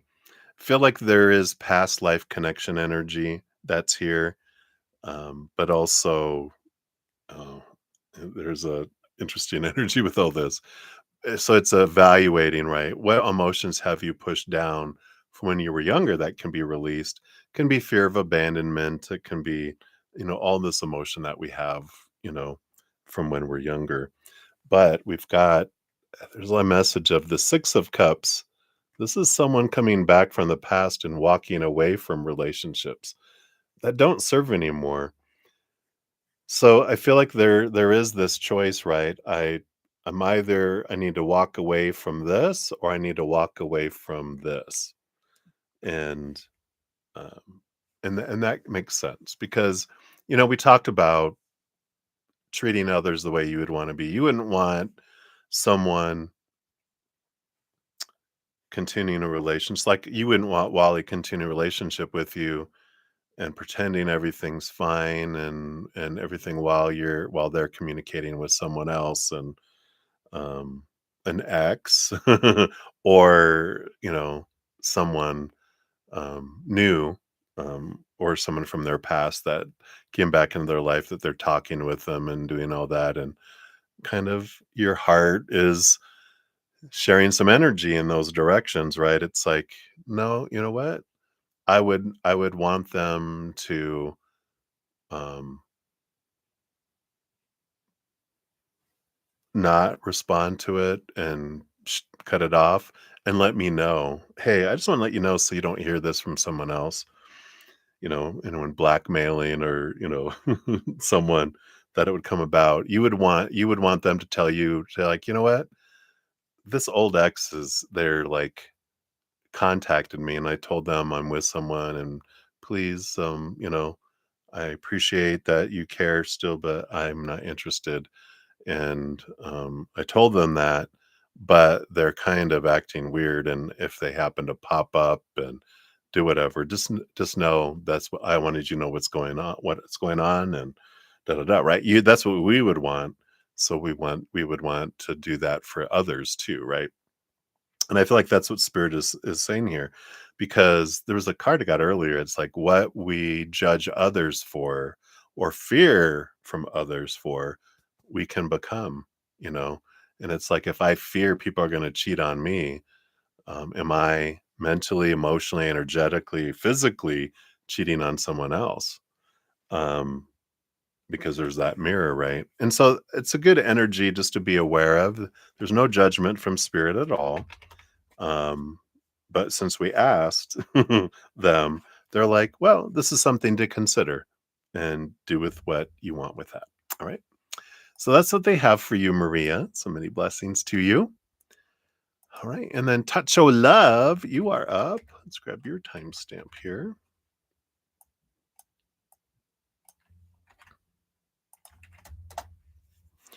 And let's see. Well, let me see what a what spirit has to tell you today for the next 2 days. All right, let's take a look here.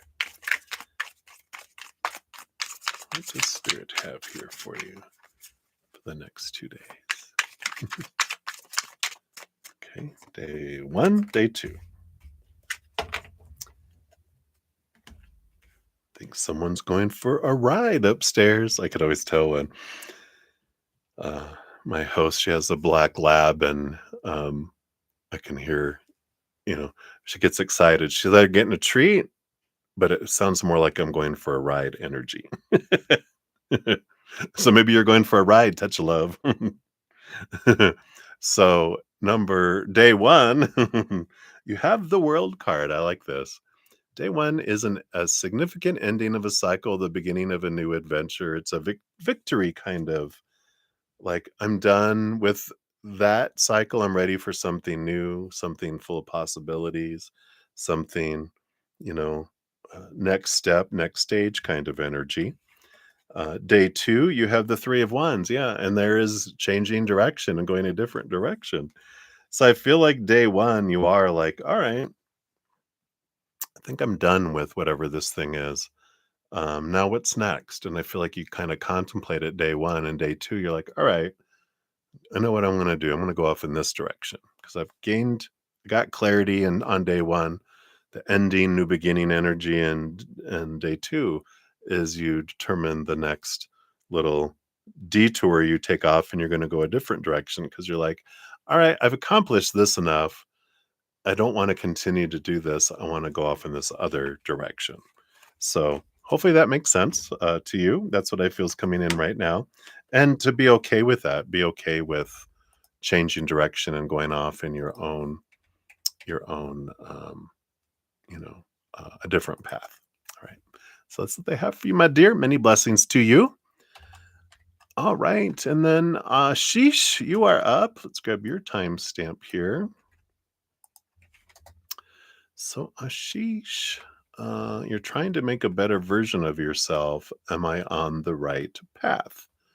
Interesting. We'll take a look here. You know, I feel like the clarity, and we'll pull cards here too. We are the best version of ourselves, right? We're perfect mountains already. We come down here to explore the perfect mountain that we are, but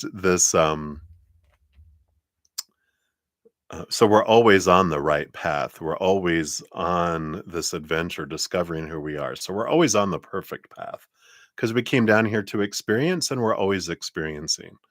So, that good, bad, better, worse is a judgment of human characters, which is not real. From spirit's perspective, we're perfect.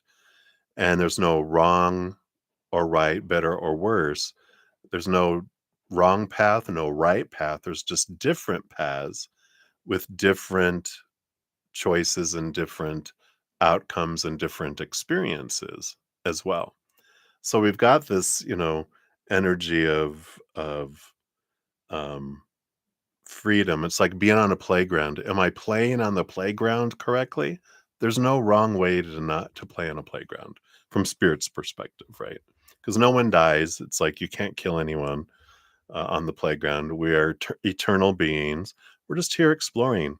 And it's more so, I feel like the path that you're on is you're you're not broken, you're not imperfect, you're just burning away things that are not you. These stories and beliefs that were given to you growing up. It's almost like here I am perfect. And then, as children, and people start handing us wet paper mache strips, and they're going like, "This is who you're supposed to be," and we're like, "Oh, okay." We put it on. Someone else sent us something else. Okay.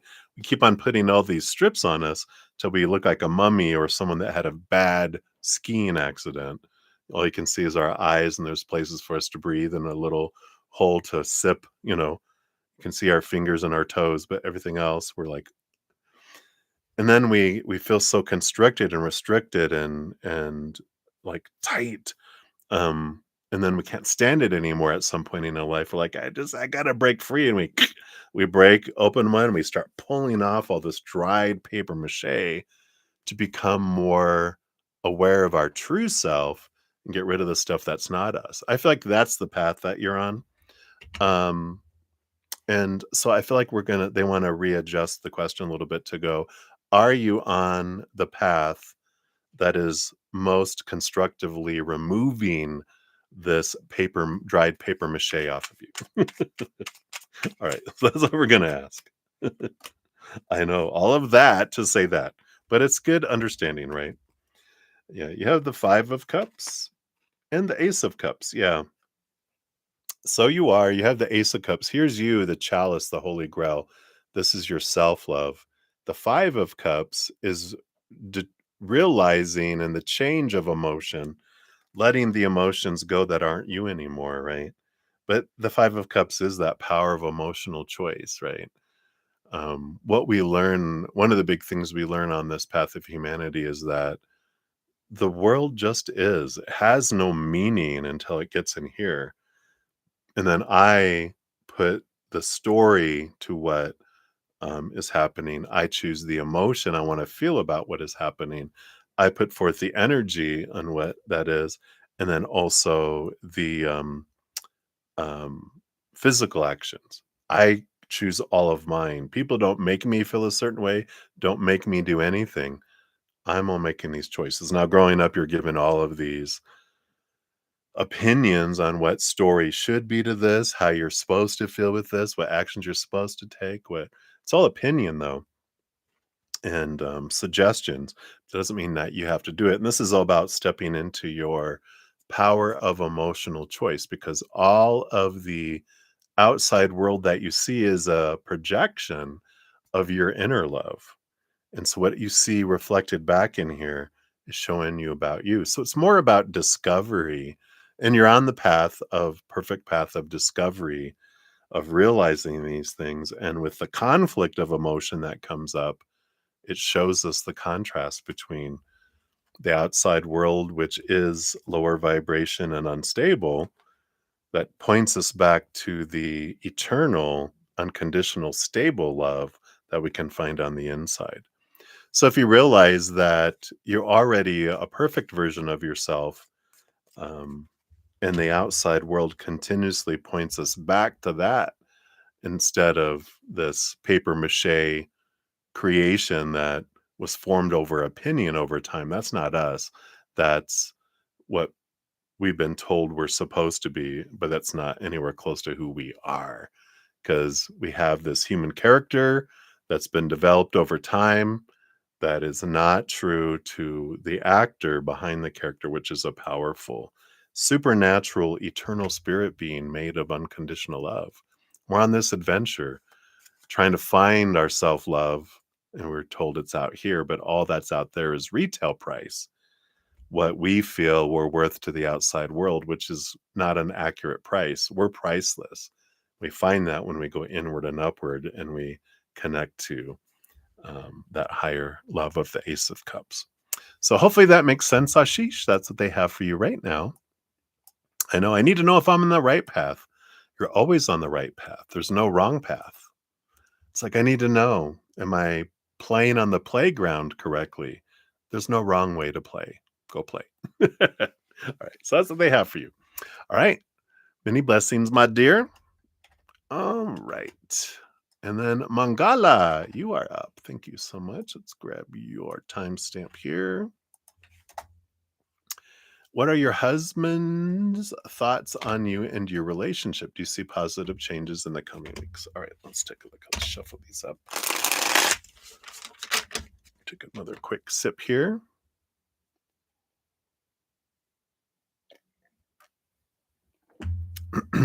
All right. So, thoughts on you and your relationship right now. And then, based on current energies, are there what you would perceive as positive changes in your relationship? So, their current thoughts for you right now. Yeah, the Three of Swords, there's a lot of fear and disappointment here.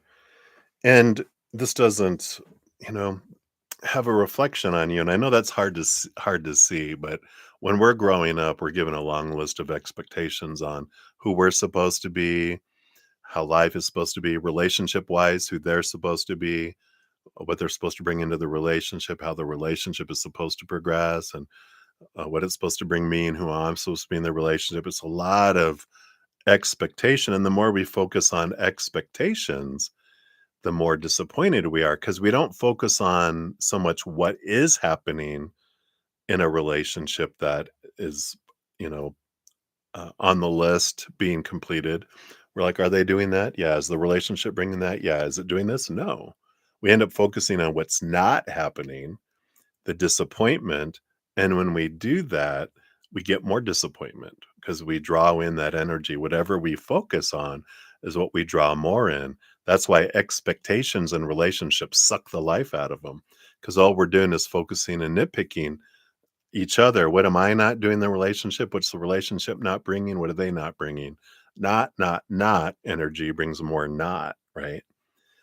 Instead of if I focus on gratitude for what I love about someone, what the relationship is bringing, what I am bringing into the relationship, what do I love and what am I grateful for in my relationship?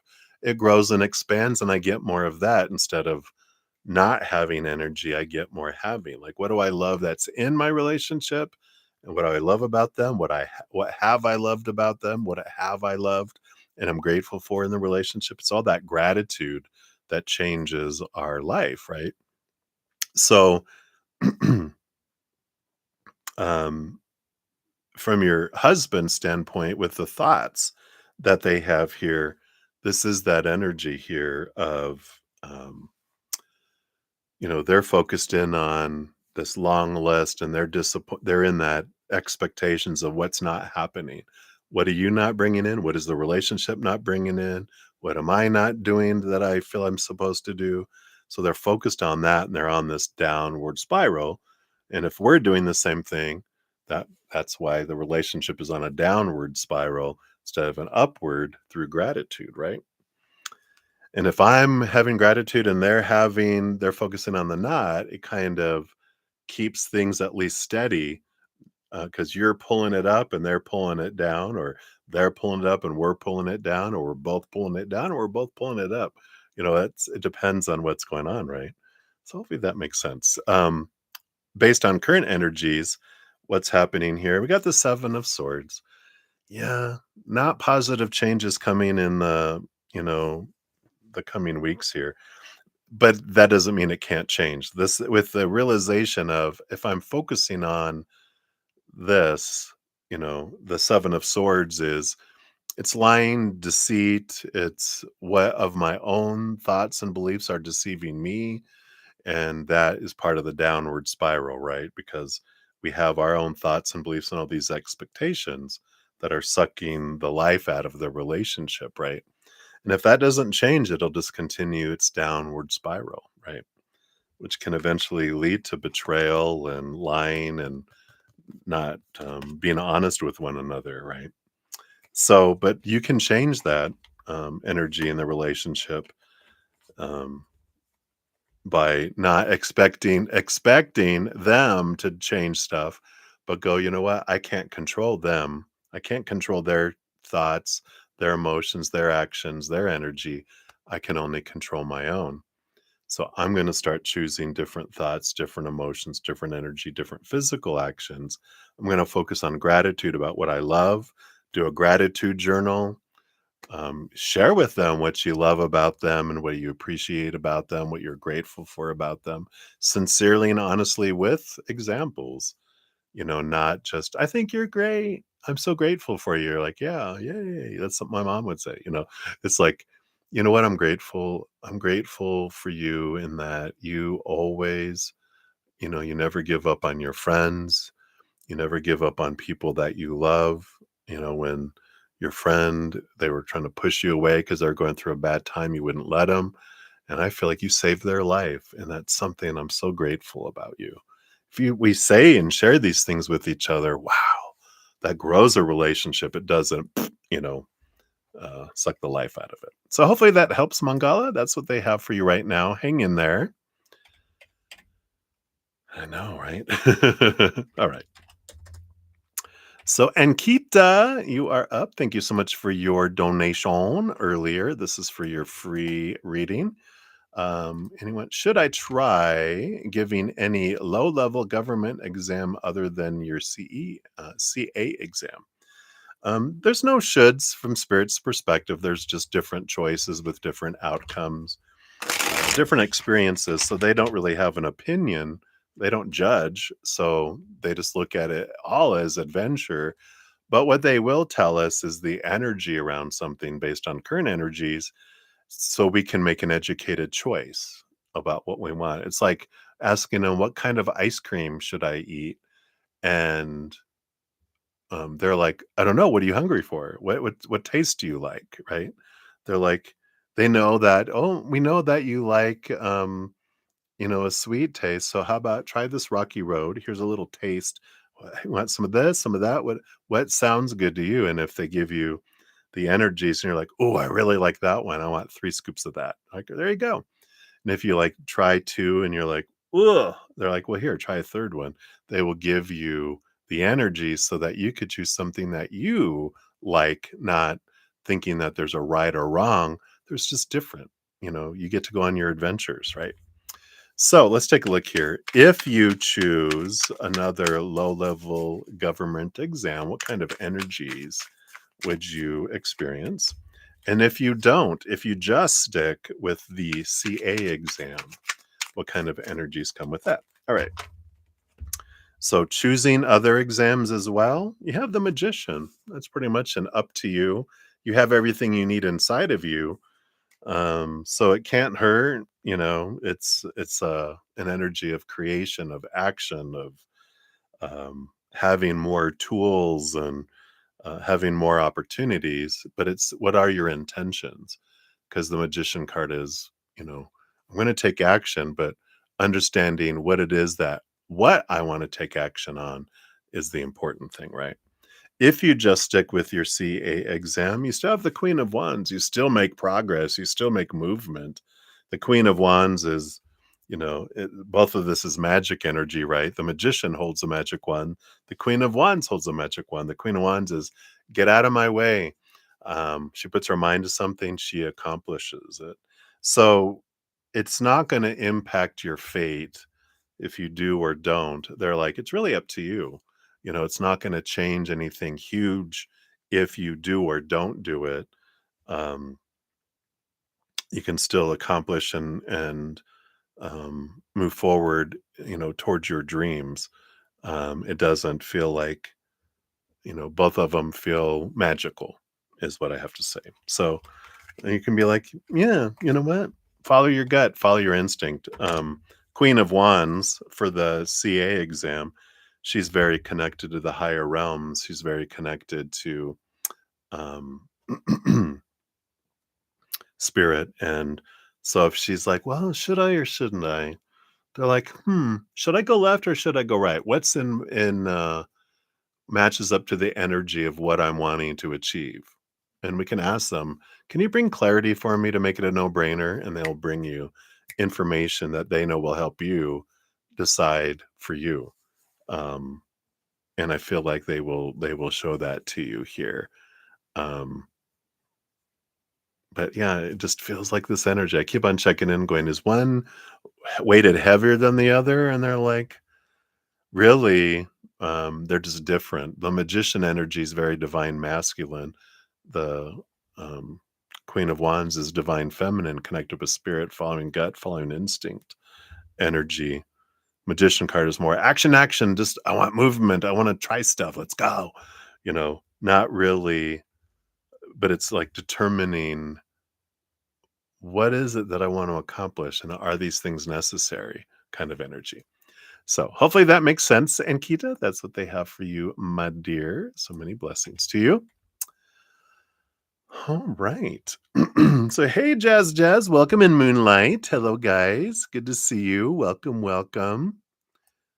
Jazz, I'll add your free reading to the list here, and we will step away from free readings for a moment, and we will jump into Moonlight 5. So, you are up. Thank you for your donation. Let's give you your time stamp here. Excuse me. All right. Thanks for the rainbow rainbow sticker and for your donation. And you would like a general, please. All right. Let's take a look here. We'll give this a couple of shuffles here. All right. So let's see here. We'll take a quick sip too. So cheers, my friend. All right. So what does Spirit want you to know right now? Okay. Got one. We do have these three. These three. Okay. And this one. All right. A little bit of mirroring happening here. Or balancing, it seems. It's got one card and three cards and three cards and one card. But at the bottom of the deck, you do have the Temperance coming in here as well, which is all about it's balance, it's patience, it's trusting the process that things are unfolding. It goes back and it goes forth and it goes back and it goes forth. And so we do have that kind of energy that's coming back in here as the scales are, and we're in Libra season, so it's going back and forth and back and forth. Scales are moving, right? One side of the scale, you've got the Fool card, this little new adventure, this beginning energy free of expectations, looking at the world as full of possibilities and the ending of an old cycle, like releasing this freedom, this just like taking this huge, big, deep breath and full moon energy here, which of course is tomorrow. And of course, moonlight energy, right? You love the moon energy, you're connected to it. Excuse me. And it's an Aries super full moon, which we've talked about already, So very much this excited for this new adventure and investing the energy there. The other side of the scale, you have the Justice card. More balance energy coming in here. So I like this. It's the scales are balancing the new adventure. It's not, and it's important to ground yourself. And with all this Aries, let's go energy, it's like, yeah, but let's not, go from not working out for 20 years to running a 5K marathon and dying the next day from being in pain. It's like, I'm going to start with a 5-minute walk, and then I'm going to take a 10-minute walk, and then a 15-minute walk. Um, you know, week one is 5-minute walk. Week two is a 10-minute walk. I'm going to ease into it. I'm going to take this energy and I'm going to balance it as I move forward, right? Yeah. Yeah. If the way to know if I have any expectations, is do I feel any disappointment at any time? And if I'm just in gratitude all the time, I won't feel disappointment because I'm focused on what I'm in my life. I'm not looking about the future or the past. I'm in the moment, in the now. But if I feel anxiety or if I feel disappointed, then I have expectations. Things are supposed to be this. My son is supposed to do this. They're supposed to do that. This person isn't supposed to do this. This person isn't supposed to do that. If we're like, why? What? Then there's um, a control kind of thing, right? Am I trying to change someone or a situation? Am I trying to control someone or a situation? Am I disappointed in someone or a situation? That all points us down to our fears, right? But there is this balance with all this Aries energy coming in. Back to the Fool card, the three cards that came out with that one, we've got the Seven of Swords. Here's expectations. Um, this what are my limiting thoughts and beliefs that would keep me from feeling like I can move forward or not? Questioning belief kind of energy that comes in there. Got the Empress, which is all about creating, um, Mother Nature, Mother Nurture, what is for me, and the Knight of Cups. Yeah, following my heart, following my passion. Kind of feel like maybe it's not so much. Well, it can be tied to expectations, but this is what keeps me. What beliefs do I have, either consciously or subconsciously, that I shouldn't allow myself this. I shouldn't. Yeah, that's not reasonable that I should give myself this or I should allow myself to do that. It's that kind of limiting beliefs kind of that come in that way. The balancing energy side, you got the 2 of cups. So here's that emotional choice energy coming in along with the 8 of swords. Yeah, this is letting go of progressing from the 7 of swords to the 8 of swords.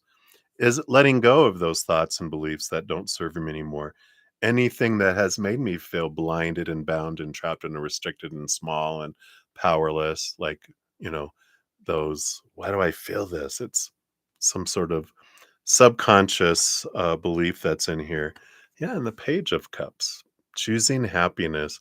So again, there's this emotional choice that I get to choose what I feel about everything. And no matter what happens, I get to choose my emotions around it. Um, People will have all sorts of opinions on how I should feel about it, but I get to choose. And I like that this is the period of like, I get to choose joy or I get to choose frustration. There's no wrong thing. Even like having no expectations is an expectation, right? That's what I used to, because I used to be like, "Oh, no, we're not supposed to have expectations." That's an expectation. It's like accepting what is, right? Let's see what the fortune cookie brings in here for you about what else do they want you to know right now? With all this balancing energy. Yeah, we definitely you've got this flame of inspiration, and this makes sense, right? It's like you have this ignition of this Aries energy, like you're feeling inspired, but it's like just, don't feel we have to rush to get to, a certain point, but I get to enjoy the inspiration and the journey along the way. Each step, like you were saying, just what's the very next step? Albert Einstein says logic will get you from A to B. Imagination will take you everywhere. Wow. Your imagination is fertile at present, and you soon feel inspired to create. There's that Empress energy. As you tap into the infinite power of creativity you hold within you, new possibilities unfold. There we go. There's that full card energy. Keep an open heart and mind and be open to new ideas. There we go.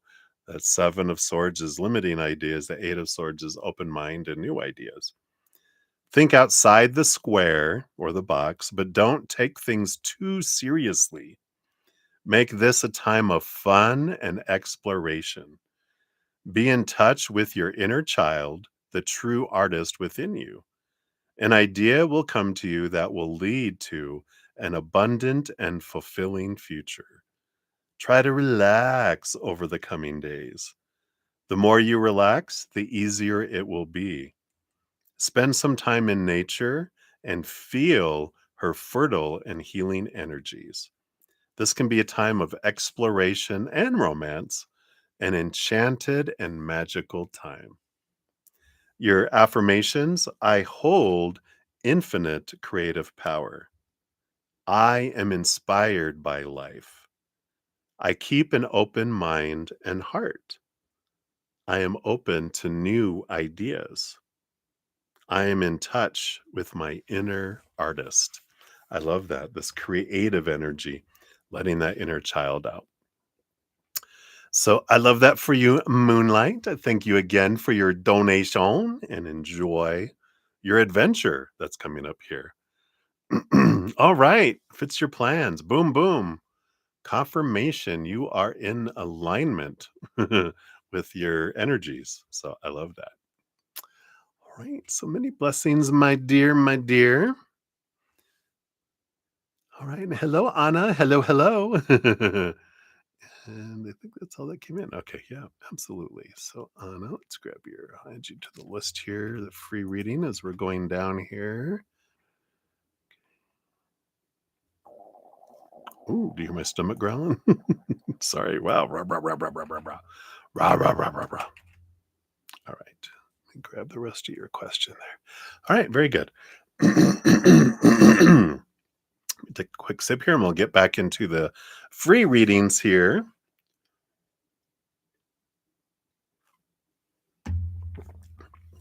All right. Got a little coffee in my mustache. All right.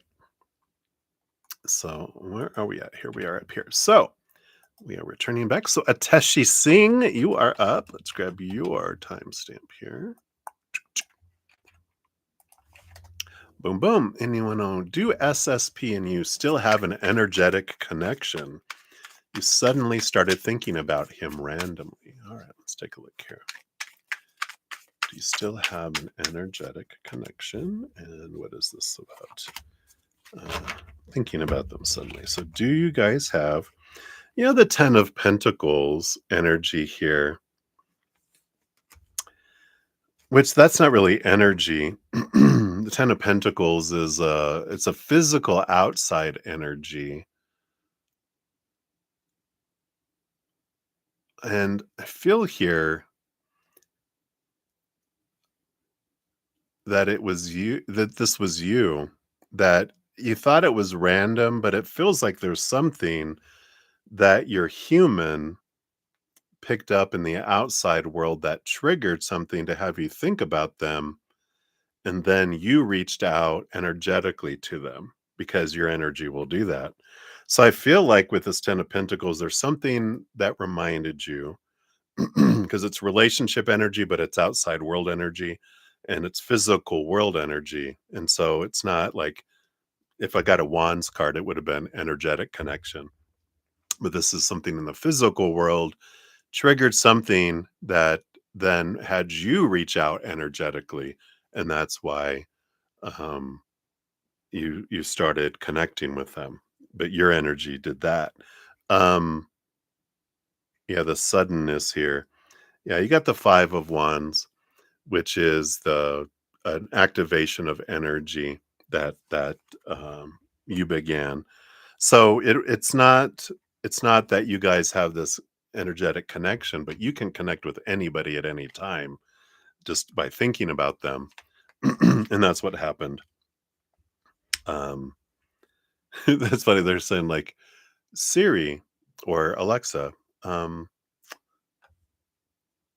what's going on with SSP? And they're like, connecting to SSP. Wait, no, no, wait.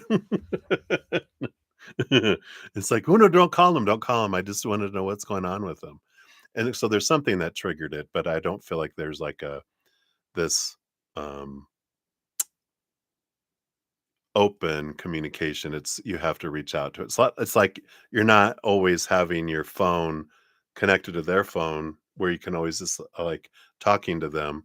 You just you can reach out to them, like call them energetically whenever you focus on them, and you can pick up on their energies too. But yeah, so that's what I feel that is what that feels more like there. All right. So that's what they have for you, my dear. So many blessings to you. All righty. So we have another donation that came in. So we're going to step away from the free readings for a momentito. Maria P, thank you so much for your additional donation. Let's grab your 2 timestamps there. Hey, Lisa. Hello, hello. So sorry. We've had see, we were like in the high 70s, and then Friday it dropped down. Yesterday it dropped down. Today it dropped down. Tomorrow it's dropping down again. So we've got some stuff coming in. So sorry for the hacking up here. All right. So Maria, thank you for your additional donation via Z PayPal. There we go. All right. So Wally's and thoughts about when you said, let's just move in. Let's get married. What? Wow. Heart attack? Hyperventilating? Let's take a look here. All right. Dial 9-1. And when I tell you dial 1 again, I think they're having a heart attack. No. All right. We got those two.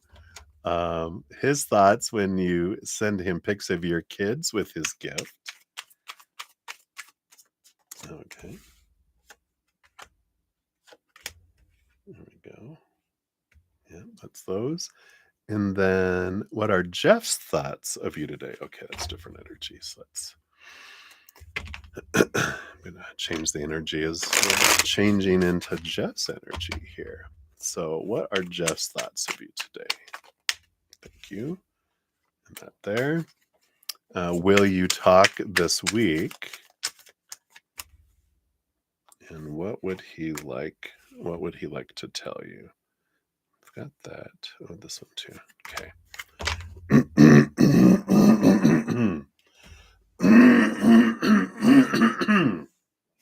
I'm so sorry.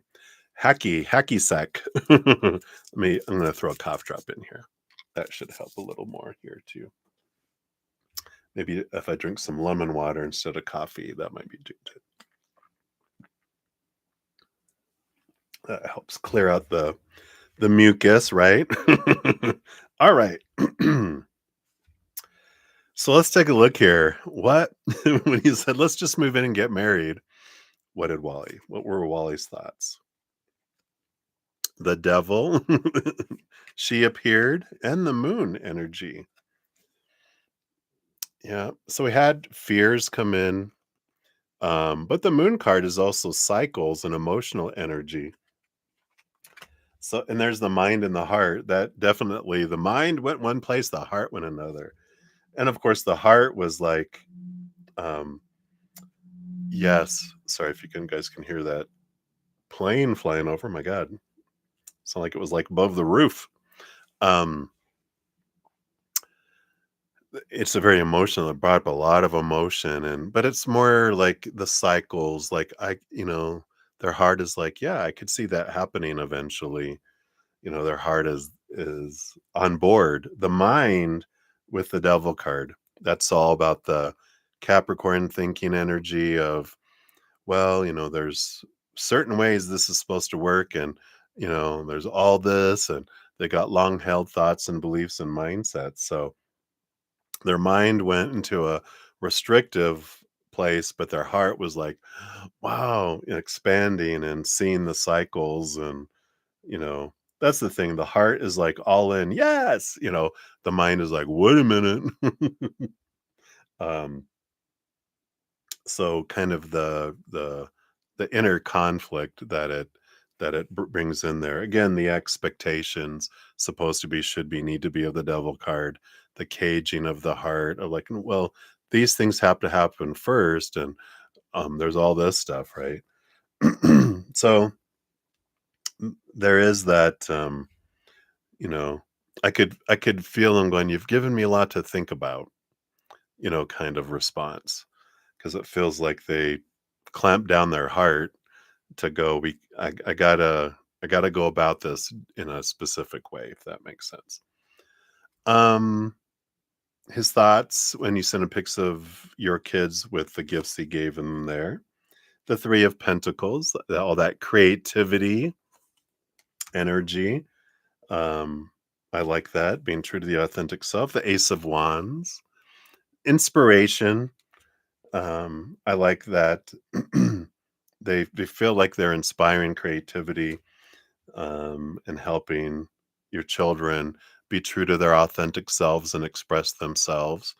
I like that. Underneath the surface, we do have the Eight of Swords, which is them letting go of old thoughts and beliefs that don't serve them anymore. And I feel like it helps them move beyond their fears that they had of what if things don't work out, how will your children be hurt if you leave? And I feel like it just allows them to let go of some of their fears, because when you're sending that, they feel like that is you connecting more with them, and so they feel more secure in a future with you, when you are sharing your life and showing that you're, in a way, saying you're a part of my life and I appreciate this. I feel like that's kind of what's below the surface with that. And then what are Jeff's, right? This is what are Jeff's thoughts. Yeah, Jeff's thoughts of you today. We have the Six of Pentacles. So there is this equal giving and receiving type of energy, along with the Four of Swords. There's this, I feel like they're in more of a resting mode today. They feel exhausted. Maybe they're sick today. But I feel like their thoughts are more around this. What's the Six of Pentacles? Like it's an wanting an equal giving and receiving type of relationship, but um there's this codependency energy of overgiver versus taker. And of course you're an overgiver, and you know that. There's this trying to um look at things, because I feel like in the past you gave and gave and gave and didn't feel like they gave enough. And that's when, maybe that we talked earlier, right, about cycles, becoming aware of cycles. I think that was with your general reading, right? Or it could have been a different one. But it's like, be aware of the cycles that we're in. And maybe there is a cycle. I give and give and give until I'm exhausted, and I give until I'm resentful, and then things blow up because they feel they're not giving enough, and so they end up giving outside of their relationships, right? That's my history. uh, so maybe we can relate. But so it's being aware of that, and I feel like, at least from the mind of Jeff, it feels like they're like, I don't want to repeat that cycle. So there's a lot of kind of resting and thinking kind of energy with that. Will you guys talk this week? You do have the Knight of Cups, so there is movement of energy. So I do feel like you guys will talk this week. And what would he like to tell you? We do have the Three of Wands. This is a change of direction, and the Six of Cups. Yeah, reconciliation. So I feel like there is this, you know, they would like to tell you that I don't want to do things like we did before. But if we could do things differently, what do you think? I feel like they would like another opportunity, but not doing what we did before, because they don't want to repeat what they did before. That's where there's a lot of hesitancy that's coming in here. Interesting. All right. So that's what they have for you, my dear. Thank you again for your additional donation. And we're to give you your fortune cookie earlier. So that is it. All right. So many blessings to you. Hang in there. I know. Is there anything that Jeff can give you that Wally doesn't? Is there anything anyone in the outside world can give you that will fill up your heart? No. Inward and upward, right? We've got the big old chalice here staring at me on the bottom of the on the box here. It's our self love, our self love, our self love. All right. So that is what we have happening here. I think that's it for the donations for the moment. So let me grab here. Got Lisa's free one here. Boom, boom. All right. So we'll head back into the free readings here. So Shanae, you are up. Let's grab your timestamp here.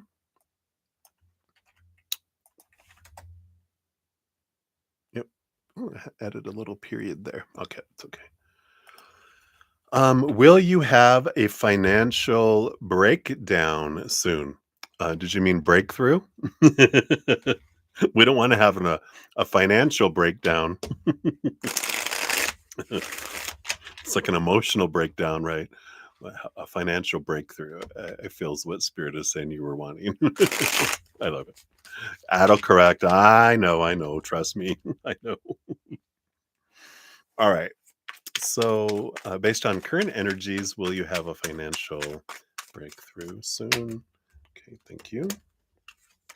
And what do they want you to know here about that? All right. Definitely, you have great possibilities here with the Magician card. And yet, because you have the 10 of Cups, which is like joy, joy, joy, overjoyed energy, right? Which would be, here's the emotional breakthrough. It's beautiful, the rainbows. The Magician card tells you it's because it's about possibilities. Um, but this is about energy, about your energy and where your focus is. So, um, some things that we can talk about that with financial breakthrough, right? So,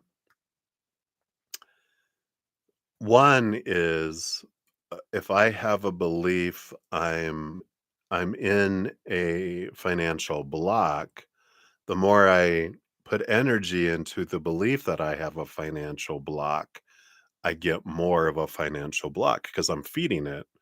I'm believing in it.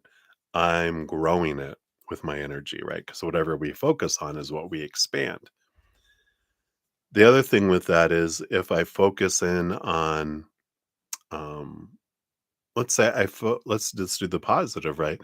If I focus on what I'm grateful for right here, right now in this moment, if I'm grateful for what I do have and what I have had, sincerely, I can't fake my energy. It's sincere gratitude going, I'm so grateful that I have what I have in this moment. I have everything I need. I'd be dead right now.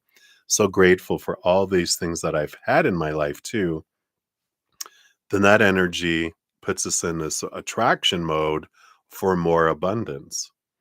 Um, I'm the block to my financial blockage because if I'm the only one that can impact my life.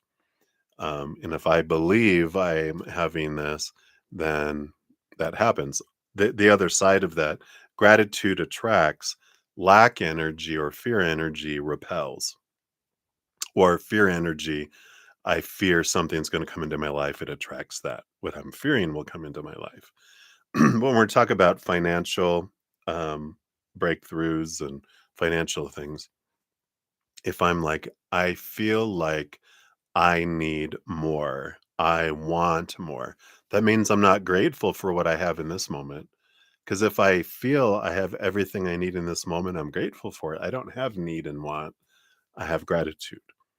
So that is why want and need energy is lack energy, as well as fear of not having enough is lack energy. And the more I focus my energy on that, the more it pushes it away. It makes it more difficult for finances to come to me. So doing a financial gratitude journal or just a gratitude journal in general, if you want something to happen quicker, what I do is I put a silent vibrating alarm on my phone about gratitude because we're taught to focus on all that lack, need, want, and fears when we're growing up. And so that's our habit. And if we're not conscious, we'll go into autopilot and go into that.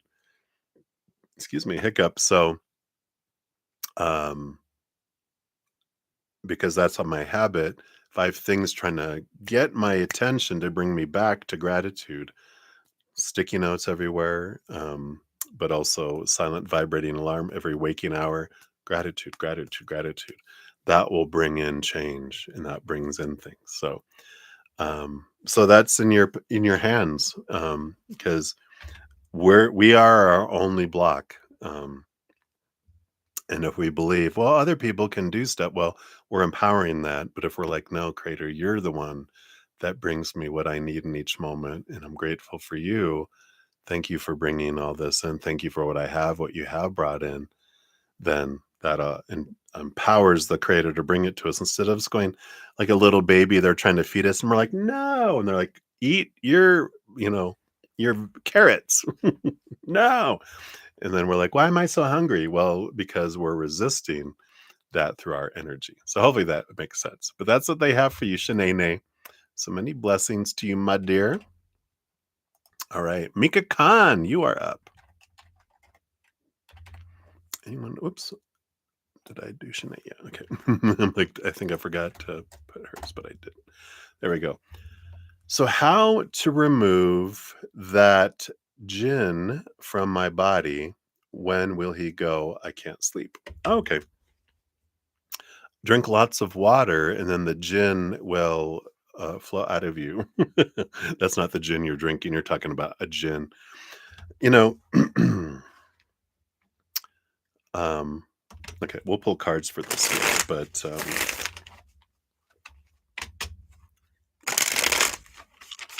feel like I'm going to share something about gins here. But we'll take a look here.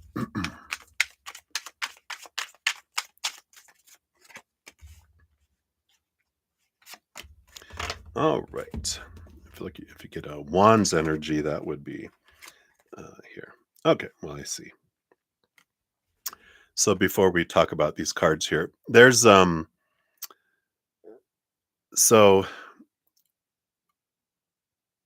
we're energetic beings, right? And we are given free will, the power of choice, energy, right? It's one of the great it's what we have on the other side, but as humans, we've been given that power of choice energy too, that we get to choose what we experience in life, both by the story we put to things, by the emotions we choose, by the energy we focus on, and by our physical actions. You actually did get the Two of Pentacles, which is about the power of choice in this physical world. When we fear something, which we have the Three of Swords, which is our fears, expectations, disappointment, beliefs, but our fears are lower vibrational energy, right? So a jinn really isn't necessarily its own separate entity. You could say jinns, curses, whatever represents our focus on lower vibrational energy, which is anything rooted in fear. And when we have beliefs that are restrictive, small, make us feel like we're powerless, we're at the whim of the outside world or some other entity or something, those are rooted in fear. And that's a human false belief.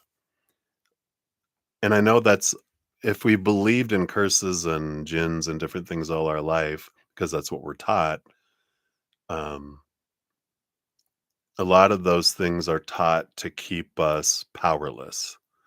Because if I'm at the whim of things in the outside world, other people's choices and curses and other entities, then I'm out of control and I don't have power of choice. That makes me controllable. It makes me manipulatable. Is that a word? It means I can be manipulated by other people. But when we step into the power of who we really are and we realize I am a powerful, supernatural, eternal spirit being made of unconditional love, and I'm the only one that gets to choose my experience, no one else. I can't choose anyone else's experience either, which is a relief. I'm not responsible for other people's choices, only myself.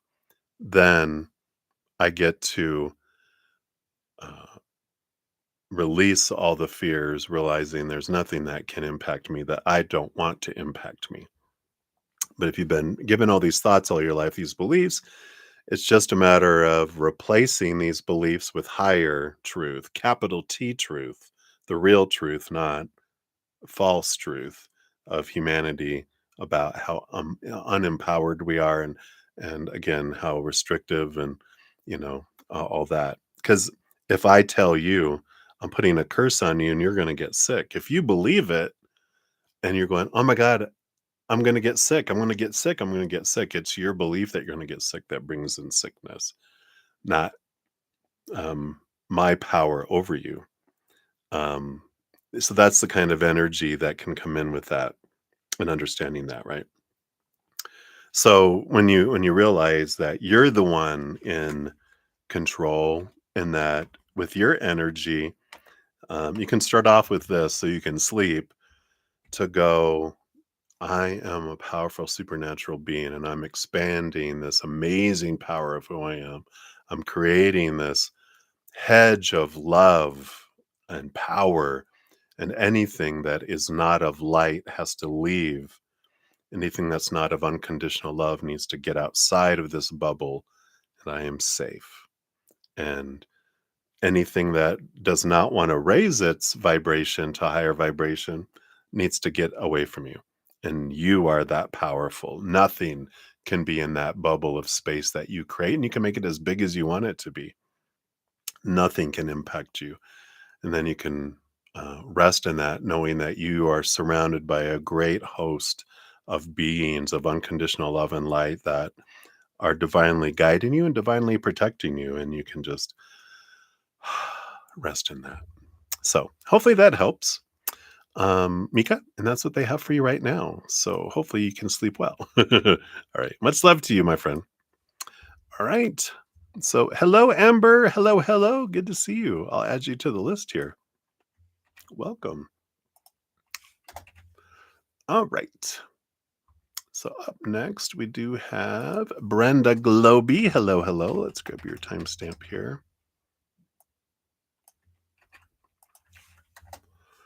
All right, Brenda. Is HL the future spouse of AS? All right, based on current energies and fate, if it's part of destiny, is HL the future spouse of AS? All right. Got that one. Don't want that one. Don't want that one. It's this one here. Okay. All right. Got the Seven of Cups. It's not fated. There's a possibility of 7 different people that could be that. And we have the Emperor.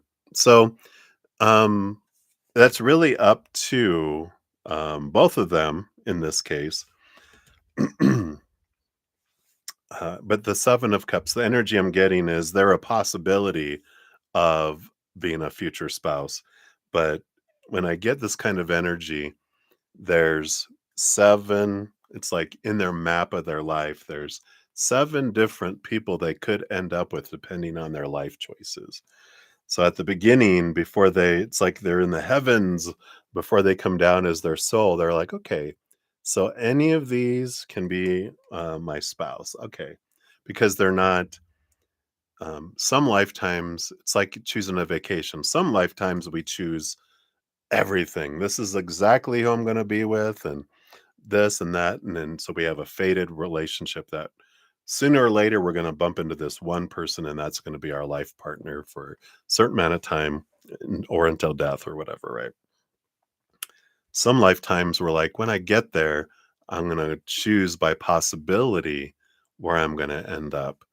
And with this Emperor energy, that's the I choose. It's like it's Aries energy. It's um, I get to choose what I want, and then I put energy towards that.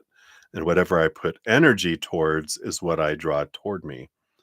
Um, but when it's with couples, it has to be kind of both. But all I can do is choose my path and my decisions, and then I end up with the person that's on that path, on that trajectory, by my choices. And I feel like they're saying there's a handful of people that it could be. There's not a fated relationship, so it all depends on each individual's choices on where they end up with.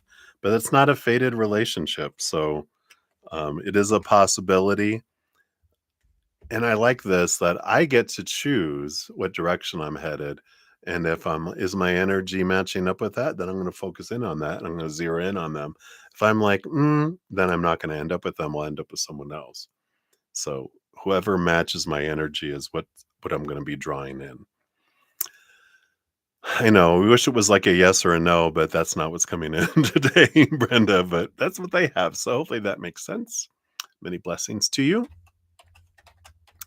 All right. And then we have Carmel Damon. You are up. Let's grab your timestamp here.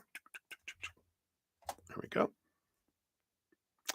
And does DL ever think of you romantically? What are their current feelings towards you? All right, we'll take a look here. Based on their current energies, well, have they ever thought of you romantically? So that's up to this point. And then what are their current feelings towards you? Okay. Nope, they don't want any of those. All right. So have they ever thought of you romantically? I'm not really a romantic person. They got the King of Swords, the ruler of the mind, 2 parts mental energy. They think about you, but they don't have like a romantic, um, let's say, what is this? A stream in their life. It's more like really big, huge air sign energy where they live mainly in their head, not so much in their heart. Their current feelings for you, they have the High Priestess energy here. And that's an interesting energy because that is the High Priestess is more stepping away, seeing things from a higher perspective, trying to understand, trying to access their emotions, trying to gather more and see more. Again, this they're referring me back to the brain here, where they're trying to just understand and get more information, get to know more so get to know who you are. But their emotions, I don't feel like they really live from the heart a whole lot. They live mainly up here. Eventually, when there's mental connection, mental stimulation, um, then eventually it can ignite emotion over a long period of time. But it feels like very Aquarian energy where they, water bearers, they keep their emotions very bottled down and not just on their sleeve. So, um, that's the kind of energy that's there. I don't feel like that's really conducive to your life. It's like you want someone who does share their emotions. Like, you would want someone with, really both, be able to communicate their emotions, have intelligence, communicate, talk, cha, cha, cha, but also be able to share their emotions and feel a lot. And this one doesn't feel like that is their, uh, design in this lifetime to focus on the heart. They feel like more up here. So hopefully that helps, Carmel. That's what's coming in for you right now. Many blessings, my dear, my dear. All right. Then we have Melissa Hodzik. You are up. Grab your timestamp here. All right. Hello, dear. And a general message for you. Absolutely. Let's take a look here. What do they have here for you? Okay, that one. What else? And that one. Okay. So you've got the Queen of Pentacles and you have the Six of Pentacles, all this pentacle energy. Well, there is this harvest abundance energy. And Queen of Pentacles, Mother Nature, Mother Nurture, but she's about birthing, she's about harvest, very spring creation kind of energy. And the Six of Pentacles is also this, you know, the combination of these two brings in the piece of the Six of Pentacles, which is abundance, where I have enough for me and enough to help other people too. I feel blessed with all this. So it feels like here you are entering a period of we always have a lot to be grateful for. We just don't realize it all the time, right? But this just feels like a period of huge gratitude because you're just like, I just feel so blessed, feel so abundant, and things coming in that I just feel like life, externally, especially with the Pentacle suit, that I just feel like I have all this coming in where I'm able to give a lot. Um, to others because it's overflow, though. It's not me giving to others, and if anything's left over, I get it. It's the Queen of Pentacles too, is nurturing yourself. I'm filling up, and then everyone else gets overflow. So you're feeling full and you're feeling whole through all this. And in the physical body and physical world, finances, jobs, it's the stuff of the outside world. Your life feels very full. That's coming in here. So the more gratitude I have, how big it is in ratio to how grateful I am in this moment about what I do have. And when things are coming in, it's not about focusing on, oh, I want more, more, more, but gratitude for what is coming in. It just keeps getting bigger and bigger and bigger. Um, so I love that for you. And that's what they have for you, Melissa. So yeehaw. I love that. All right. So many blessings to you. And then Livier Vagara, you are up. Let's grab your timestamp here. Hello, my friend. Hope you're doing well. And here is your timestamp. All right. So, will you have the opportunity to grow in your profession field from where you live and be part of a business? All right. Let's take a look. Let's give these a shuffle here. Refresh some energies. All right. So, based on your current energies, will you have the opportunity to grow in profession? Thank you. And be part of a business. Okay. You do have the Two of Wands. Yeah. Don't we get this a lot? I know. Yeah, absolutely. Possibilities for sure, depending on your energy. Because if you focus in on gratitude for opportunities that you've had in your um, profession already, what you do have and what you have had, it brings in more. If I feel like I'm lacking in it, like I need more, I want more, I fear I won't, and we draw that in, right? So it's all about what am I grateful for in my profession that I am experiencing now, that I have experienced, then that brings in more experience, right? Will you be part of a business in the future? You have the Tower card here. I feel like there's this um because this change that's coming. The Tower card is trusting that whatever unfolds in my life is for me. Life doesn't happen to me, right? When I believe life is happening to me, I get more of that kind of victim energy that comes into my life. I invite more things to happen to me so I can experience more of that. When I focus in again on the gratitude of things, then I get more of that. But the Tower card is there's been this there's two things with this. One, I feel like you had this kind of clearing away of your life as far as job and stuff to give you this opportunity to raise your vibration, see things differently, so that you'll bring in something that matches that vibration instead of ending up in a business that you have always had, and you did, and you're like, I don't want that anymore. I want something higher. This has given you the opportunity to do that. The Tower card, the other part of it too, is I feel like there is a business that's going through a huge transformation, a huge change. There's like this separation in a business world where it's like there's elimination of stuff, which it's almost like there's a business that there's inner conflict and they end up splitting, and all these people go with this one, and this one has all these openings, and you get to become part of this um, reorganization or a new startup or a new, you know, kind of I don't know, what would you call that? It's like a rebirth of a company because they, you know, they had employees that did everything, but a lot of them went with them. Some went with them, some went with them, which opens up opportunities in both of those because Now they're going to be independent instead of combined.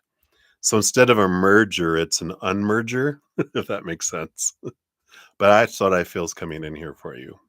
So hopefully that makes sense. Right. That's what they have for you, my dear. So many blessings to you. All right. And then Hot Sun, you are up. Look at all these fives. 25505. Hello, hello. Here's your timestamp. And you want to know what are Matt's feelings, intentions, and next actions towards you in the bottom of the deck. All right. Let's take a look here. We'll give you a fresh shuffle while I crunch my cough drop, what's left of it. All right. So, Matt's feelings, okay, and intentions, and next action. Bottom of the deck, you have the Six of Swords energy that's coming in here. So, very interesting energy there. Their feelings for you here. Yeah, we got the Tower card. Did we get something like this before? It does feel here. It's an energy of mixed energy. There's one of a fear that things are going to suddenly end, that you're suddenly going to end things. But there's also this that I need to end things because I don't want to be the one get rejected. I need to reject first. It kind of feels like their mentality. I end things. People don't end things with me. That's then Aries. Aries are action, fire. Psst, nope, reactionary. Feels kind of reactionary energy there. What are their intentions and next actions? Yeah, the High Priestess. This is to get away from everything so I can take a look at life and to see things from a different perspective, to understand myself and what's below the surface. And I just, this energy of even the tower, going up into the tower away from things. I need to see things differently, kind of energy. And that Six of Swords on the bottom is about letting go of old ways of thinking, seeing things from a different perspective that causes movement, mental change, which causes change that comes out into the outside world. So it does feel a bit here. I don't know what's going on with their energies. It just feels like, are they going into their Saturn return? Or are they going into a midlife crisis? Because it feels like I'm questioning everything in my life, and it's not just my relationships with you, it's relationships with family and friends, and what am I doing with my life, and what do I have, and I don't feel fulfilled. It's the kind of energy that just feels like it's going in. Feels very Saturn return, like um feeling like my life is being shaken and rattled a bit. So hopefully that helps, Hot Sun. Um, I don't know. I don't know what to tell you. But just awareness. I feel like you already know all this stuff anyway. You're like, yeah, I'm kind of was picking up on that. You can't choose their stories, their emotions, their energy, their actions. They're going to do that. All you can choose what I'm focusing on, and I can focus on what I'm grateful for in them, what I love about them. If I want to stay together with someone, then the more I focus in on that, the more sharing that with them helps that ground them a bit, um, but also draws in, things that match that as well. So that is what they have for you. Hang in there, my dear, my dear. Many blessings to you. Hey, Red, good afternoon to you. Good to see you as well. I'll add you to the free list here. You're not too far away. Up next, we got a DT, Cat Goddess, Jazz, Anna, Lisa, Amber, and then you is where we're at right now. All right. So Aditi, you are up. Let's grab your timestamp here. Boom, boom. Here we go. And can you get a reading? Does your person miss you? No contact. All right.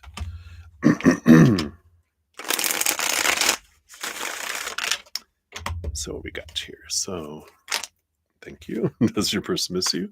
Blah, drops right out of the deck. Anything else around this, please? Thank you. All right. Do they miss you? Six of Swords.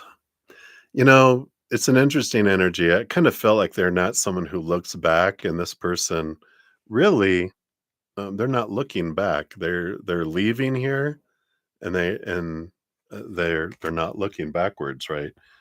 We always see is their back as they're going. Let's see what else they have here. Yeah, the Tower. Yeah, this movement. They've been removed out of your life for you. Both of you have been moved out of each other's life for you.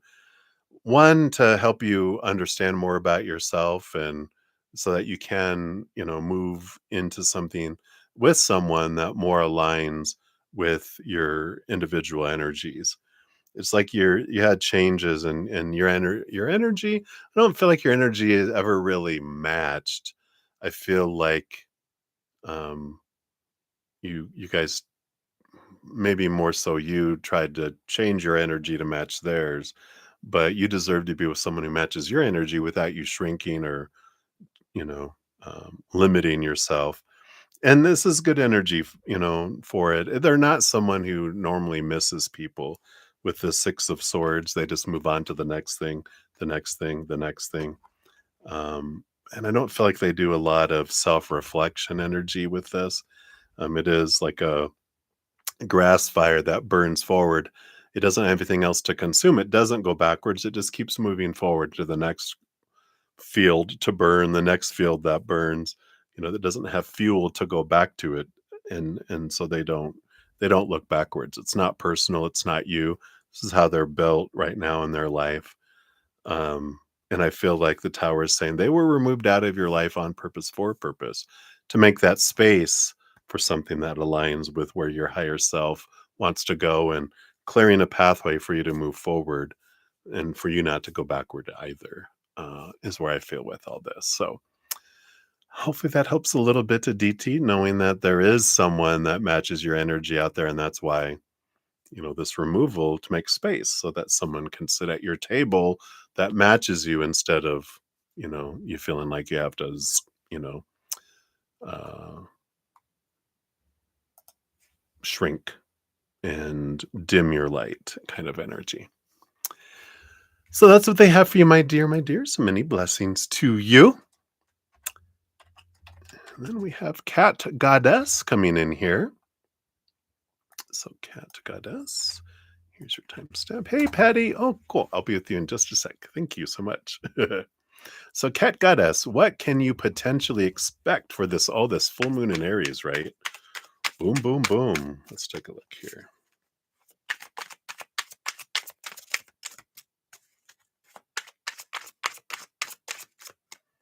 All right. Get this and this. So, based on current energies. Ooh, all right. I like this. You have the High Priestess and then the Three of Cups. A lot of spiritual connection for you here. High Priestess, of course, natural connection to the higher realms, reveals stuff. She goes into her High Priestess temple, connects to the spirit world. Very connected to the moon, right? She goes behind, looks behind the veil, with spirit. Excuse me, dives deep into emotions. And the Three of Cups is joy energy, but it also represents your spiritual posse that's coming in here. So a lot of interaction with spirit. You have a great opportunity just to really pick up a lot.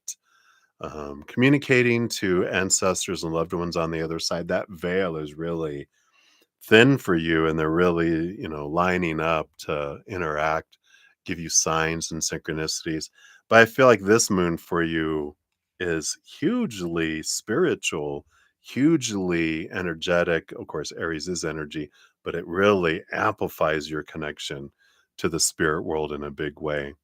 Um, so I feel like that is, making, if you have some sort of full moon rituals that you do, release ceremonies are amazing for that. But really spending time connecting with the spirit. Release ceremonies 8 hours before the full moon, planting new seeds and different things. Really, it's more new moon, but they're like focusing on other connections after the full moon, the 8 hours after the full moon for you. So I love this for you. Very big connections to the spirit world I happen in. Right. So that's what they got for you, cat goddess. And enjoy that full moon. Try not to float in the air. All right. So many blessings to you. And then Patty, thank you so much for your donation. Let's get your timestamp here. We'll throw it out here. Give that a love and a like. So thank you for that donation. Let's shuffle these up. Let's see what we got going on. So a money reading here. What does Spirit want you to know about your finances and money? Okay, got these two. Do you want this one, that one, and no, not those. This one here is under the surface. It's a surprise card, deep under the surface. All right, and then, oops, hit my microphone. Sorry if you guys heard that. All right. Don't feel like we want the bottom of the deck in this one. I'm not being drawn to it, but probably because you got all these below the surface cards. They're like, we're going to do it over this way. We're doing it a different way. All right. So first two cards that came out, you do have the Ace of Swords and the King of Wands. Great awareness and great clarity that is coming through here around finances.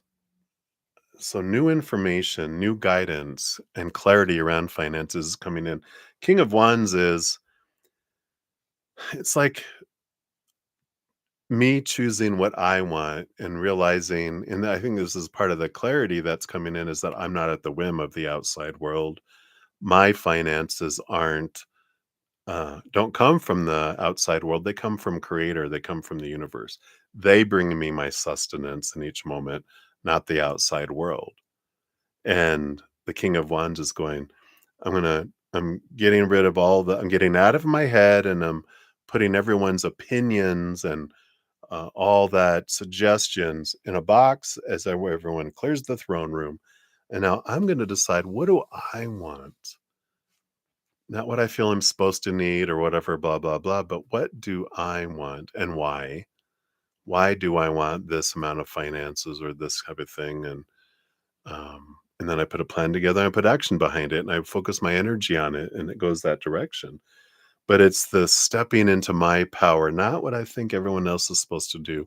An example of that is like before I would believe I'm supposed to own my own home and have my own vehicle and work until I die and have this much money in the bank to make sure I have this much, you know, kind of security and enough for the future, blah, blah, blah. And then we drive and we strive until we're exhausted until we die, right? But then something hit me in my life and it happened around when the plague hit. And I'm like, what am I waiting for to live my dream, to die?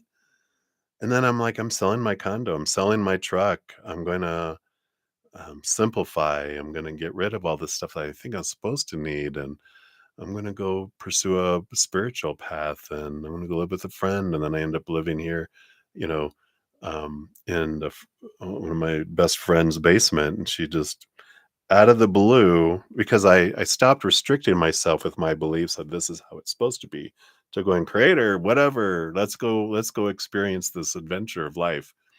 And then my host, she called me and said, hey, I bought a house and I have a basement, come here, live here for free. And I'll be like, I never thought, oh, is that an option? Because we don't know that's an option until things happen, right?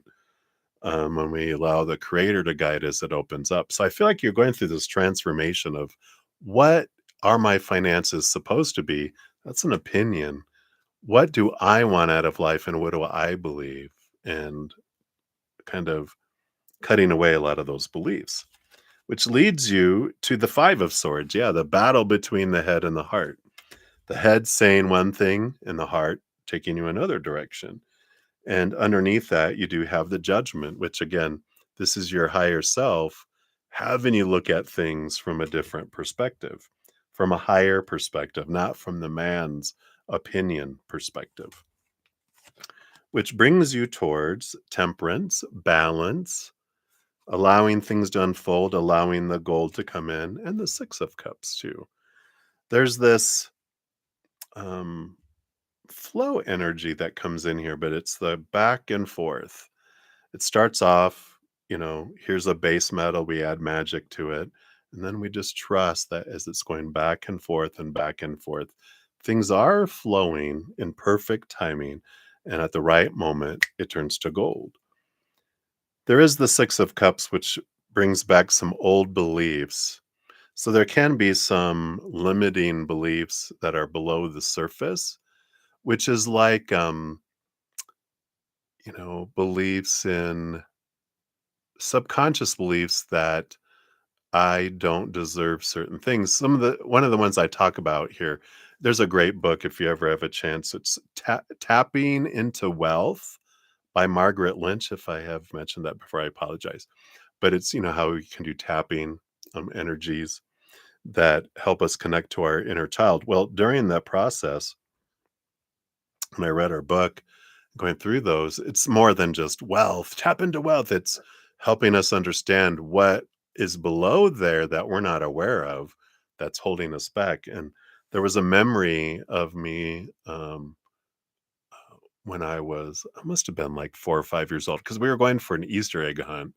It's one of the few times that I remember really interacting with my dad a lot because he was very busy growing up trying to build business, and so he was always gone and kind of absent. And that's why it's such a strong memory, because we were doing an Easter egg hunt at his boss's house, and it was out of field out across from their house, and there was eggs hidden everywhere. And I went, and my basket was full. I almost didn't have space anymore because I must have had like 30 eggs. And I think there was only like maybe 50 put out. And a lot of the other kids, okay, good. So maybe they're bringing it back up for a reason, but there's, there's, a lot of kids that virtually empty baskets, and mine was full. I don't remember my dad saying, wow, what a great job. All I remember him going, oh, let's put some of these back for the other kids. And was amazing, because that came up during the tapping and stuff, is like, I forgot all about that. My inner child was saying, I don't deserve all these eggs, so put them back for others. You don't deserve all this. And it's funny how those memories can be below our surface. We don't even remember those, but they're running on autopilot until we do bring them up. And I'm like, that's not true. I understand now my dad, was trying to have the other kids, that they could also have a fun experience instead of a lacking experience, but it taught me lack, right? That I don't deserve. At least that's the way my little inner child interpreted it. I know that wasn't his intention. As an adult, I can get it going, yeah, yeah. But now, like if I had a child and I was doing that, I'd be like, oh my God, you did so well. You know what? As a reward for you doing so well, let's go hide more eggs and watch people find them. Yeah, let's do that. It'd make it different instead of like a punishment. It's a reward, right? But this is the thing that has to change. I feel like there is that it's given you time to question your beliefs that would still be running on autopilot until we've had whatever is going on to bring up this into your energy to look at, like, oh, why am I not having this? Oh, this is pointing me to this so I can be freed from it so I can expand even more. So it's like a springboard that will take you higher in it, but this is something to take the time to look at there. Below the surface, this is where we have the two below the surface. Right under that, we have the Six of Wands, which is an energy of victory and that you are supported, knowing, I feel like that's the big thing, is that knowing that you are so supported by the divine realms, that they want to give to us, but we're the ones that can have forest fields that keep it up. And it almost kind of reminds me of like they're in the middle with these blocks here. That's one of the things with our inner child. If they don't feel we deserve something, if our rate of exchange is we have to give 1,000 coins to get one back, which is a way unfair, out of balance, one to one is what we can have. We give and we receive, but our inner child learns I have to give so much and deserve so little. Creates a forest field that even though all this abundance is piling up outside those forest fields, till those forest fields drop when we reach 1,000 love coins or 1,000 success coins, we don't get any of that. And then it comes down temporarily, it comes in, it resets back. Now you have to start back at zero, make your way back up to 1,000 again. But once we deal with that, um, those things of lack from our childhood, then those force fields don't exist. The inner child releases those, breaks the chalk and the chalkboard where it's been keeping those hatch marks of 1,000, going, thank God I don't have to keep score anymore. You know how long I've been counting to 1,000? I hate it. It's like, yay, it wants to be free too, but it was taught restriction, right? And then underneath all of that, yeah, we have the chariot. I love that. The power of choice. And so that brings in the two areas here. Sorry, falling off my chair. Um, so the two things that keep us from having abundance that comes into our life, one is that underlying belief of our inner child, which creates the forest field, right? So nothing can get in there until our inner child releases that. The other thing is my energy is what draws things, to me or repels them away. So if I'm focusing in on my gratitude for what I do have and what I have had, then it draws that to me till I deal with those things. It's lining up at the edge of the forest field, ready to come in. But if I'm not doing that, then they drop. There's nothing to come in anyway, right? So it's the combination of both of those. Because if I'm focusing in on, I do not, if I'm not focusing on the gratitude of the things I have in the moment, I have a belief that I don't have enough. So I have a need, I have a want, I have a fear around that. All that pushes away and abundance to come in. And so gratitude draws in, our fear and lack pushes it away. So it's that combination of those two things are what can help bring abundance into our life. And all those things are running on autopilot until we become conscious of it. And then if I'm conscious of what I'm grateful for in each moment, either through gratitude journals or alarms on my phone or sticky notes, whatever reminds us of things, that helps us focus on being conscious of what we're drawing to us instead of just unconsciously on autopilot drawing things in that we're not really wanting, but that our inner child goes, oh, we want more lack, let's bring in more lack. That's what I learned. We're like, no, no, no, no, no. We Through repetition we train our inner child to want different things, and as but until we bring them into our consciousness, it doesn't go that way, right?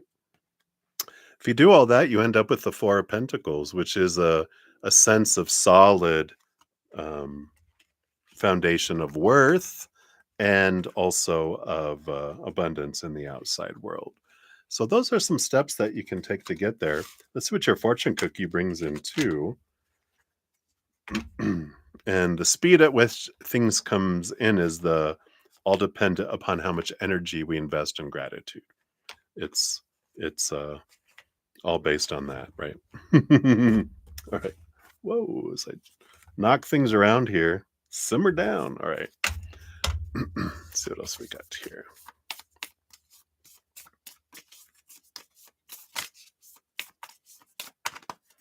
All right. And here is that. All right. You have emotions. Yeah. There's that emotional realm down below. It's because it is the emotional inner child that learns all that stuff, right? 7 years old and younger is what that's, references. Says a pool of suppressed emotions lies trapped within you, and it's time to release them. There we go. There is no need to worry. You can do this safely. It is beneficial for you to express your feelings, allow them to surface. It's okay for you to open your heart, Allow yourself to be vulnerable. The best medicine is to empty yourself of everything. This is a time for healing old wounds, a time for renewal, a time for profound and positive transformation. The raging sea of emotions will soon abate, and love will fill your heart.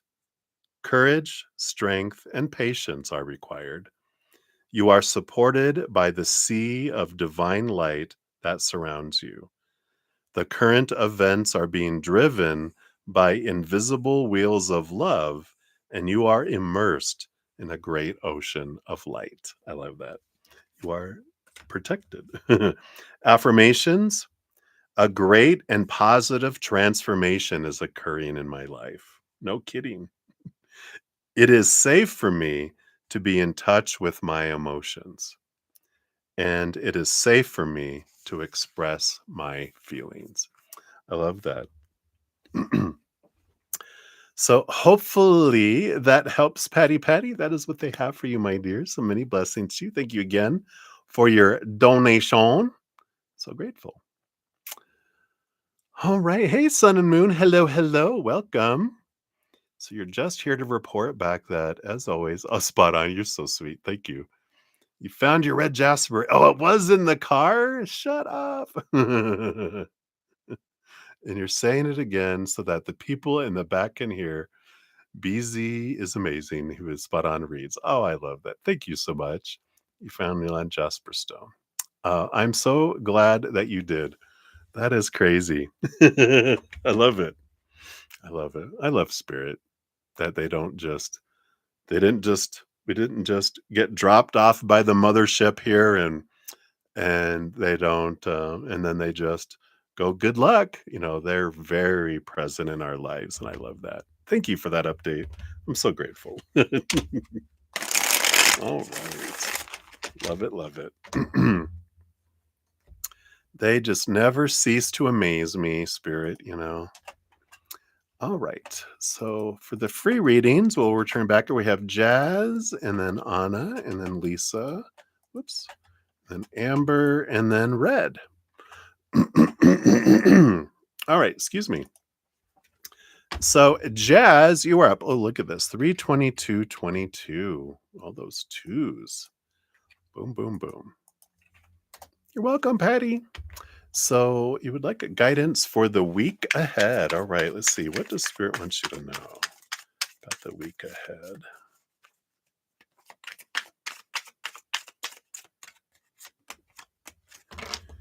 Okay. Whoa. All right. Well, yeah, obviously. We got the moon card coming in here.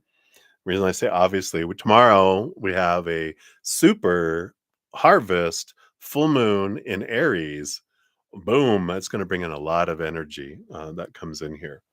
You also have the Judgment card, two major arcana here. I do feel the moon is bringing in some hidden energy. It is bringing in, revealing some stuff. And the Judgment card is like your higher self, showing you something from a higher perspective, drawing you somewhere.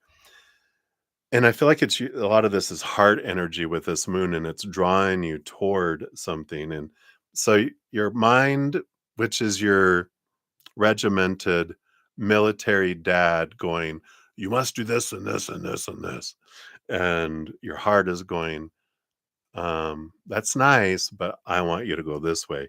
The tugging that you're feeling this week is from your heart. So close your eyes, step out of your brain, and follow your heart. Listen and see. Allow them to at least have a seat at the table instead of being bullied by your mind, right? It's allow that your heart to guide you this week, because your heart is nudging and your heart is drawing you to take a path that's off road. It's like, no, it says, do not leave trail. And your heart's going, we need to leave the trail.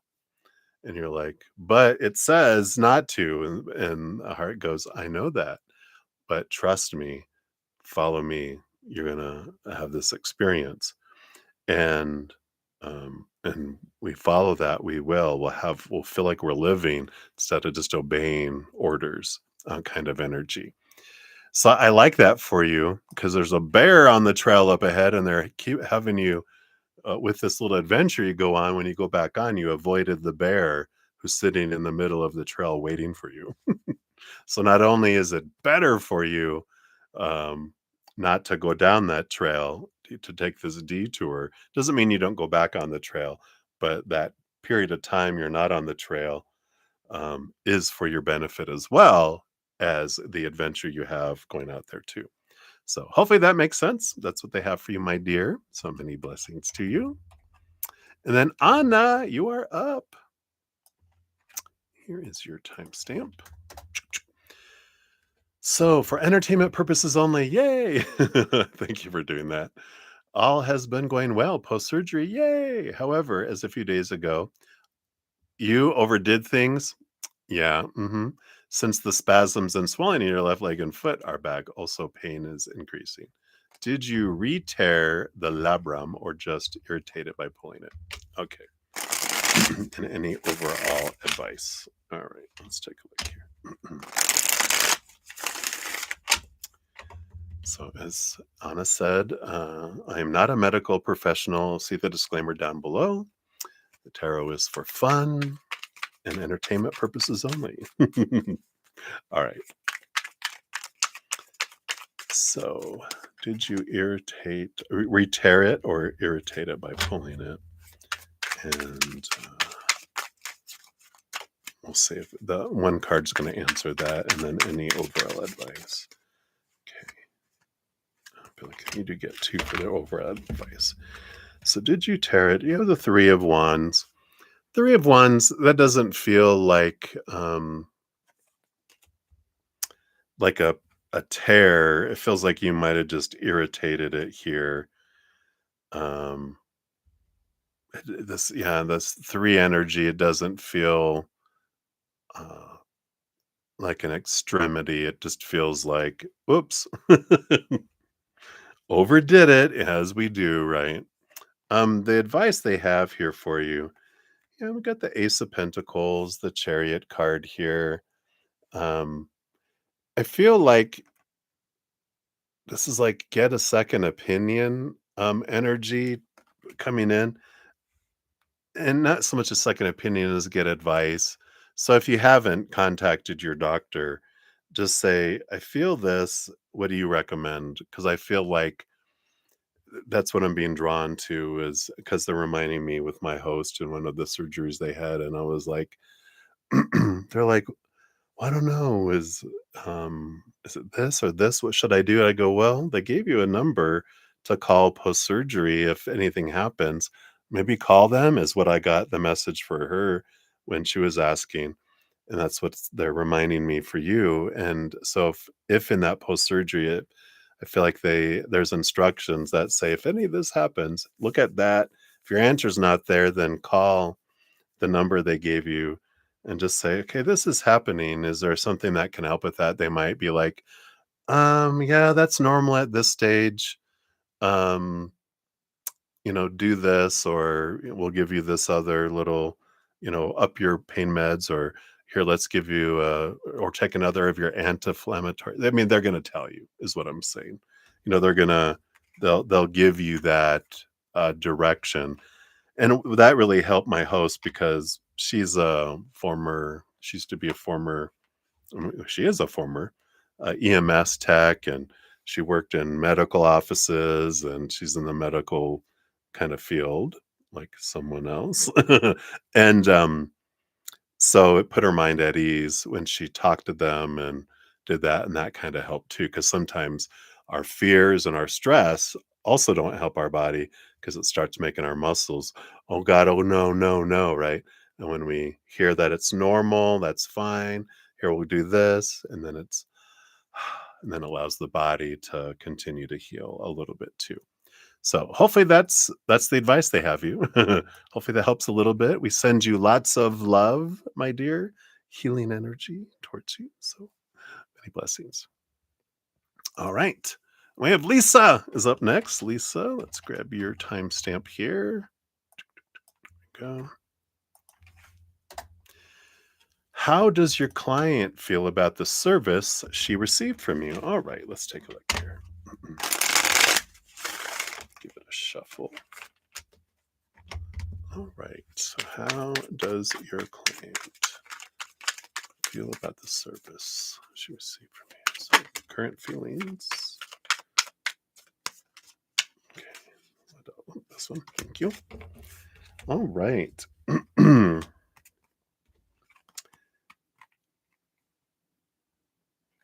Interesting. They're kind of in this trying to figure out how they feel. It's interesting. They have the Hermit, which they go back and they reflect on things, and then the Queen of Swords is a balance between head and the heart. Because it's like from the heart's like, "Oh, I loved it." They had a really good feeling around it. But there's something about a very critical mind that, because they have such high standards on themselves, they're like going, "Well, was it this? Was it that? Was it this?" They just know their heart is like, I loved the experience, but their mind is analyzing and it's gathering data. That's what I feel it's like, when you're waiting for something to load and it has the little circle, psh, psh, psh, loading, loading, loading. I feel like their mind, and that's what's going on with that. But I like this Hermit Virgo energy. And that makes sense. Virgo is very analytical, and that's that analyzing energy. I'm like, where's that all coming from? Now I understand. Thank you. So it's there, um, but the heart, the emotions, they loved it, but the energy, um, their energy of the um, mind is the one that's kind of like still gathering data to determine how they think about it. They loved it, feeling it, thinking is where they're a little caught up. So hopefully that makes sense. All right, so that is what they have for you, Lisa. So many blessings to you. Anna, you're very welcome. Oh, I'm the second opinion. Spirit's your second opinion. That's funny. Well, good. So hopefully they gave you some stuff.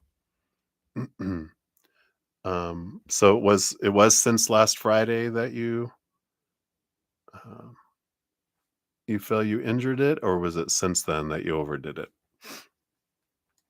All right. So Amber, you're 3222. Look at all these threes and twos. So Amber, a general read. All right, let's take a look here.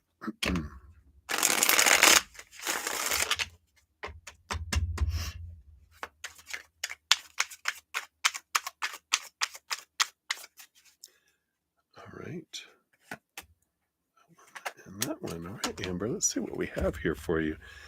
You do got the Strength card and the Five of Wands. A lot of fire energy there with all that Leo fire and the Five of Wands. It's an interesting energy here, that sorry, gotta put my leg up here. My butte is starting to fall asleep. um Five of Wands is a representative of like a lot of, let's say, drama happening around you. Five of Wands, a lot of firestorm. I don't feel like it necessarily has to do with you. Like it's not people having drama with you or you causing drama or you being necessarily impacted by it. Just feels like there's a lot of people going through things around you with each other independently, blah blah blah. And I feel like normally a lot of people look to you to solve their problems. And in the past that felt good, like you loved rescuing um lost dogs, kind of energy where, yeah, I love rescuing people. But that was when you were defining yourself by people needing you. Like I needed to be needed, so I overgive and I give so much and I sacrifice myself and I feel exhausted, and then you continue to give until you feel resentful, right? But you've been working through that. You've been going through that, and this is where the strength energy, you're stepping into that inner strength and that connection with your higher self, and you have the courage and the strength to hold back, to say no when you want to say no, which I have to use the no button. No, no, no. 1,000 times no. I love my little no button. I have a no button. A gift from my host. I love it. Um, but it gives you the opportunity to not, you don't have to say it in that way. It's a polite, I can't help you right now, whereas before you might have like given everything before. Now you are allowing yourself and the courage for you to fill up first. Everyone else gets the overflow. You don't give away your dinner, and if there's any crumbs left on the plate, that's what you get. You get to eat, and if you have anything left over, you can give that away because it's above and beyond extra, but you get to be full first. And in that kind of spectrum as well, you allow people to learn to grow, allow them the space to grow, allow them the space to work things out together or work through things in their life and not feel responsible for everyone else's choices or, um, you know, repercussions of their choices in their life. You're allowing yourself this space. So I feel like that's what they have for you right now, Amber, and I feel it's very supported. So I like it. So many blessings to you. All right. Hey, Alice. Hello, hello. Be with you in just a sec here. Anna. So, in short, most likely you pulled where she repaired the tear, but I need to adhere to my restrictions. Uh huh. Yeah, yep, yep. That's the way it is. Oh, you saw her Friday. Okay, good. So a good confirmation then that it's not that she doesn't feel you tore it, you just irritated it and basically sit down, rest. You're funny. My host, she's going to have spine surgery in on the 20th. So um I'm gonna use you as an example. Now, when it starts to feel good, stop. Balance, balance, right. Too funny. All right. So Alice, so Red, we'll be back to your free reading here in a moment. We will make sure you get taken care of today. All right. So Alice, you got 337, 31, 33333s. Let's put your timestamp down here. I know, Anna, I know. You're too funny. All right. So, Alice, thank you for the burger and for your donation. I appreciate that. Let's see what Spirit has coming in here for you. So, RJ's thoughts, feelings, and next step in intentions towards you. What does he think will happen between us? All right. So, RJ's thoughts. Let's take a look here first. Okay. And then the feelings, we got those and this. Okay. Next step, intentions based on current energies. Okay. Next steps and intentions. We'll do it that way. And then what does he think will happen between you guys? So based on his current thinking, what does he think will happen? That and that. All right. Okay. What do we have here? So first of all, we got RJ's thoughts, right? Well, there is definitely a transformation and a change in thoughts, leaving old ways of thinking behind, trying to see things from a higher perspective. It is moving from choppy waters to calmer waters. It's a positive progression energy. So they've been thinking about things and their mind has been changing around things. We'll find out more about their thoughts since we really dove into those for the last part of the reading here. Their feelings, we've got the Sun card, a lot of fire energy, a lot of physical attraction, energetic attraction energy coming in with that. And the Five of Cups. There's kind of a sorrow energy here.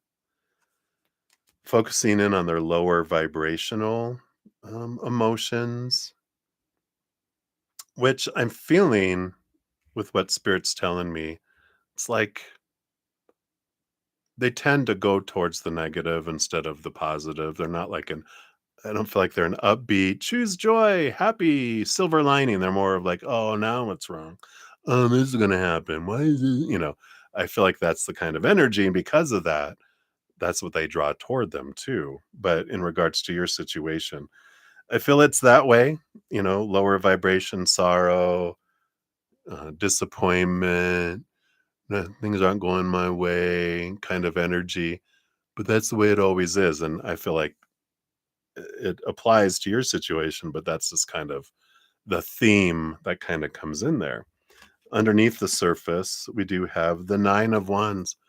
Yep, this restriction, this feeling of that they feel blocked and held back, like they can't get through this gate. Um, they want to get through, but they can't, kind of energy. This is the emotional energy. Interesting. What are their next steps? What next steps? They have the Two of Pentacles. Two of Pentacles energy. I feel like they're kind of looking at two different scenarios. They have you. I feel like there's another option. Don't know if it's a real person, but I feel like they're like, well, I could go towards you, or I could go this direction as well. So I feel like this is like two different people, you on one hand and someone else on the other hand. What are their intentions? What's underneath here? We have the Five of Swords. They are a bit conflicted. Their heart wants one thing and their head wants another thing. And so there is this conflict, the heart is like, I want to be drawn towards you. Um, but the mind is also, the fears of the mind are, maybe it's best we go a different route. Because it's funny, I heard, because she's wising up. That's from their perception. You're wising up. Like there is you're catching on. You're catching on to, you're seeing past not my schemes, but you're seeing past the mirage. You're seeing past the curtain. And, you're seeing the man behind the curtain, like in The Wizard of Oz. Interesting. Energy that's there. Let's see, what does he think will happen between you guys? We have 3 cards for this. We have the Judgment card. This is seeing things from a higher perspective.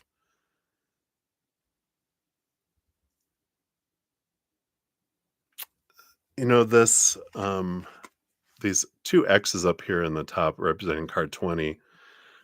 2 strikes.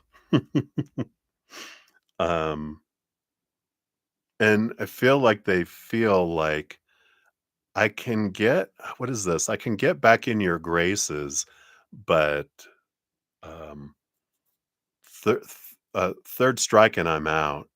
Like once I can get away with something, 2 is pushing it, but 3 I'll never, so this would be it. And this is their thinking, is like, I think I can get back into having you, interacting with me on a regular basis again. But, you know, they have this, but that third strike and I'll be out. So is that what I want? And I feel like that's where they're going back and forth, because the heart is like, yes, let's try again. And the mind's like, well, I don't know.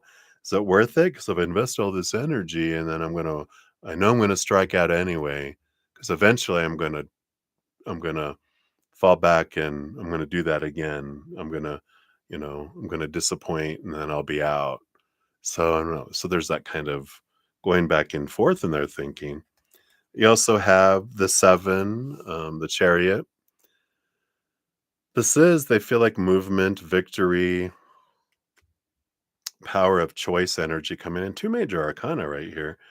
So they feel like there's this, it's kind of, The reason is like with the chariot, there's like usually a black horse and a white horse.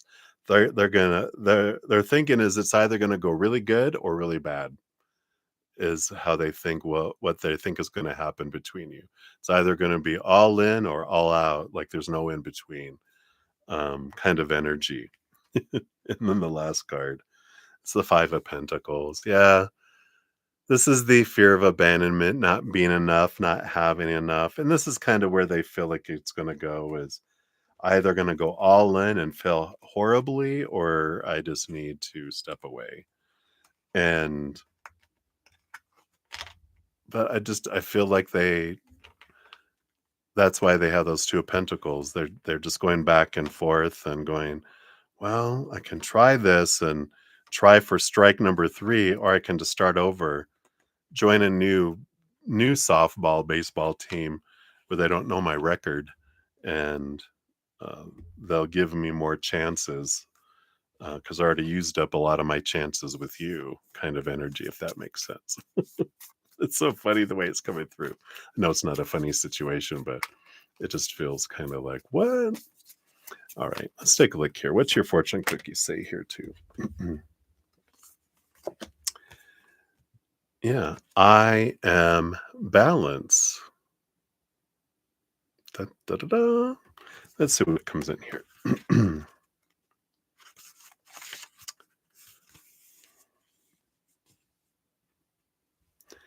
Yeah, and I don't know if this is necessarily yours. You can see how this resonates for you. This feels like their energy because all that trying to balance energy, trying to figure things out.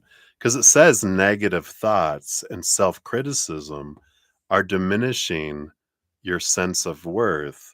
And as such, you do not see the beautiful and unique qualities you possess. That feels like their energy. At the core of your being, you hold endless love and creative possibility. Love and creativity are your true nature. The things you don't like about yourself, believe to be bad, or are ashamed of, are as good and valuable as the things you do like about yourself. Everything in our world consists of complementary opposites. Yin and yang, or positive and negative charges, are a necessary part of life and exist in everyone and everything. Without this, nothing in our world would exist. In rejecting aspects of yourself, you are, in a way, rejecting the whole nature of existence. It is only through embracing and loving yourself totally that the balance can be restored. You do not need to improve in order to be successful and happy. You just need to change the perceptions you have of yourself. Love and accept yourself as you are, and your life will automatically transform. You don't need to change who you are, you just need to love yourself. Wow. Affirmations: I love and accept all of me. I love and accept the world as it is. And there's nothing to change. There is only love. Wow. Love that for you. So hopefully that helps, Alice. That's what they have for you, my dear. So many blessings to you. Thank you again for your donation. All right. And then Red, we are up. Thank you for your patience in getting to your reading here. Whoops. Let's grab your timestamp here.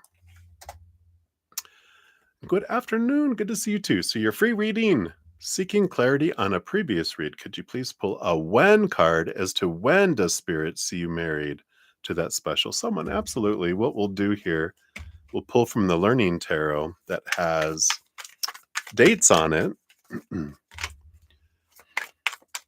we'll see what we have here. So based on current energy. All right. Thank you. And this one too. So it'll probably be ranges here. You do have the star card coming in. Here's that. Oops, nakedness. January 20th to February 18th. That's Aquarius season. That's Aquarius energy. You also have the World card, which is January 21st to February 19th. That's funny. Both of those are Aquarius season. January 20th to February 18th, January 21st to February 19th. They're both yes. Well, one is Saturn, which is one of the rulers of it's Capricorn, but it's also ruler of the original ruler of Aquarius, I believe. That's why it's that period of time here. So it does feel both of them are aligning to that same period. You can't make that up based on current energies. But of course, if we raise our love vibration, because it's always about ranges, and we can bring things sooner to us by raising our love vibration, or push things further out by focusing on lower vibration, right? Because that slows things down and does the opposite. So, wow, boom, boom. There you go, Red. So hopefully that helps. Very interesting energies. All right. And I think that is everybody. I don't have any other donations. Oh, let me just check the emails here. Yep. Nope. That is not a donation. And I think I got all the free readings done as well. So I will not be coming back on later this afternoon because we finished them all, and I just stayed on a little longer and finished them now. So if you guys haven't checked out my first episode, my first adventure episode of my new podcast series, The Easier Path, came out. It's Not So Easy is the name of it. Here's the link to it. All that's in the description box of the video. I'm also putting out daily reminders of information from the podcast with links to the original. So be sure to check that out. Also, my personal recorded readings, my 15-minute and 30-minute, are both on sale until the end of October. $777 for the 15, $15.15 for the 30-minute. And next week, I had a giveaway. Last week, I gave away a personal recorded reading. And this week, I'll also be putting out a new video announcing a new drawing for the middle of October. So be on the lookout for that. If you are subscribed, make sure you have your settings set to all, so you get all updates. So you'll get notified when that comes out. And then I'll probably have another one at the beginning of November. So keep your eyes peeled. And as always, I'm so grateful for all the thumbs up, all your love, all your support, all your comments, all of that, and all of your donations as well. All of that helps support the channel and helps us be a part of the love tsunami of the world. So I'm so grateful for that. I'll be back next Thursday. I'm on Thursday, Friday, Saturday nights from 6 to 9 p.m. Saturday and Sundays, usually from 11 a.m. to around 2. We went longer today because I wanted to finish out everything. Until then, remember, every second of every day of your life, you truly are eternally and unconditionally loved by the Mother and the Father of all things, our Creator. And of course, I love you guys too. So until I see you again, much love. You hang in there. Take care of yourself. Remember to have some fun. We're in a giant playground. So why are we being so serious? Let's go play, right? All right. I love you guys. We'll see you soon. Take care.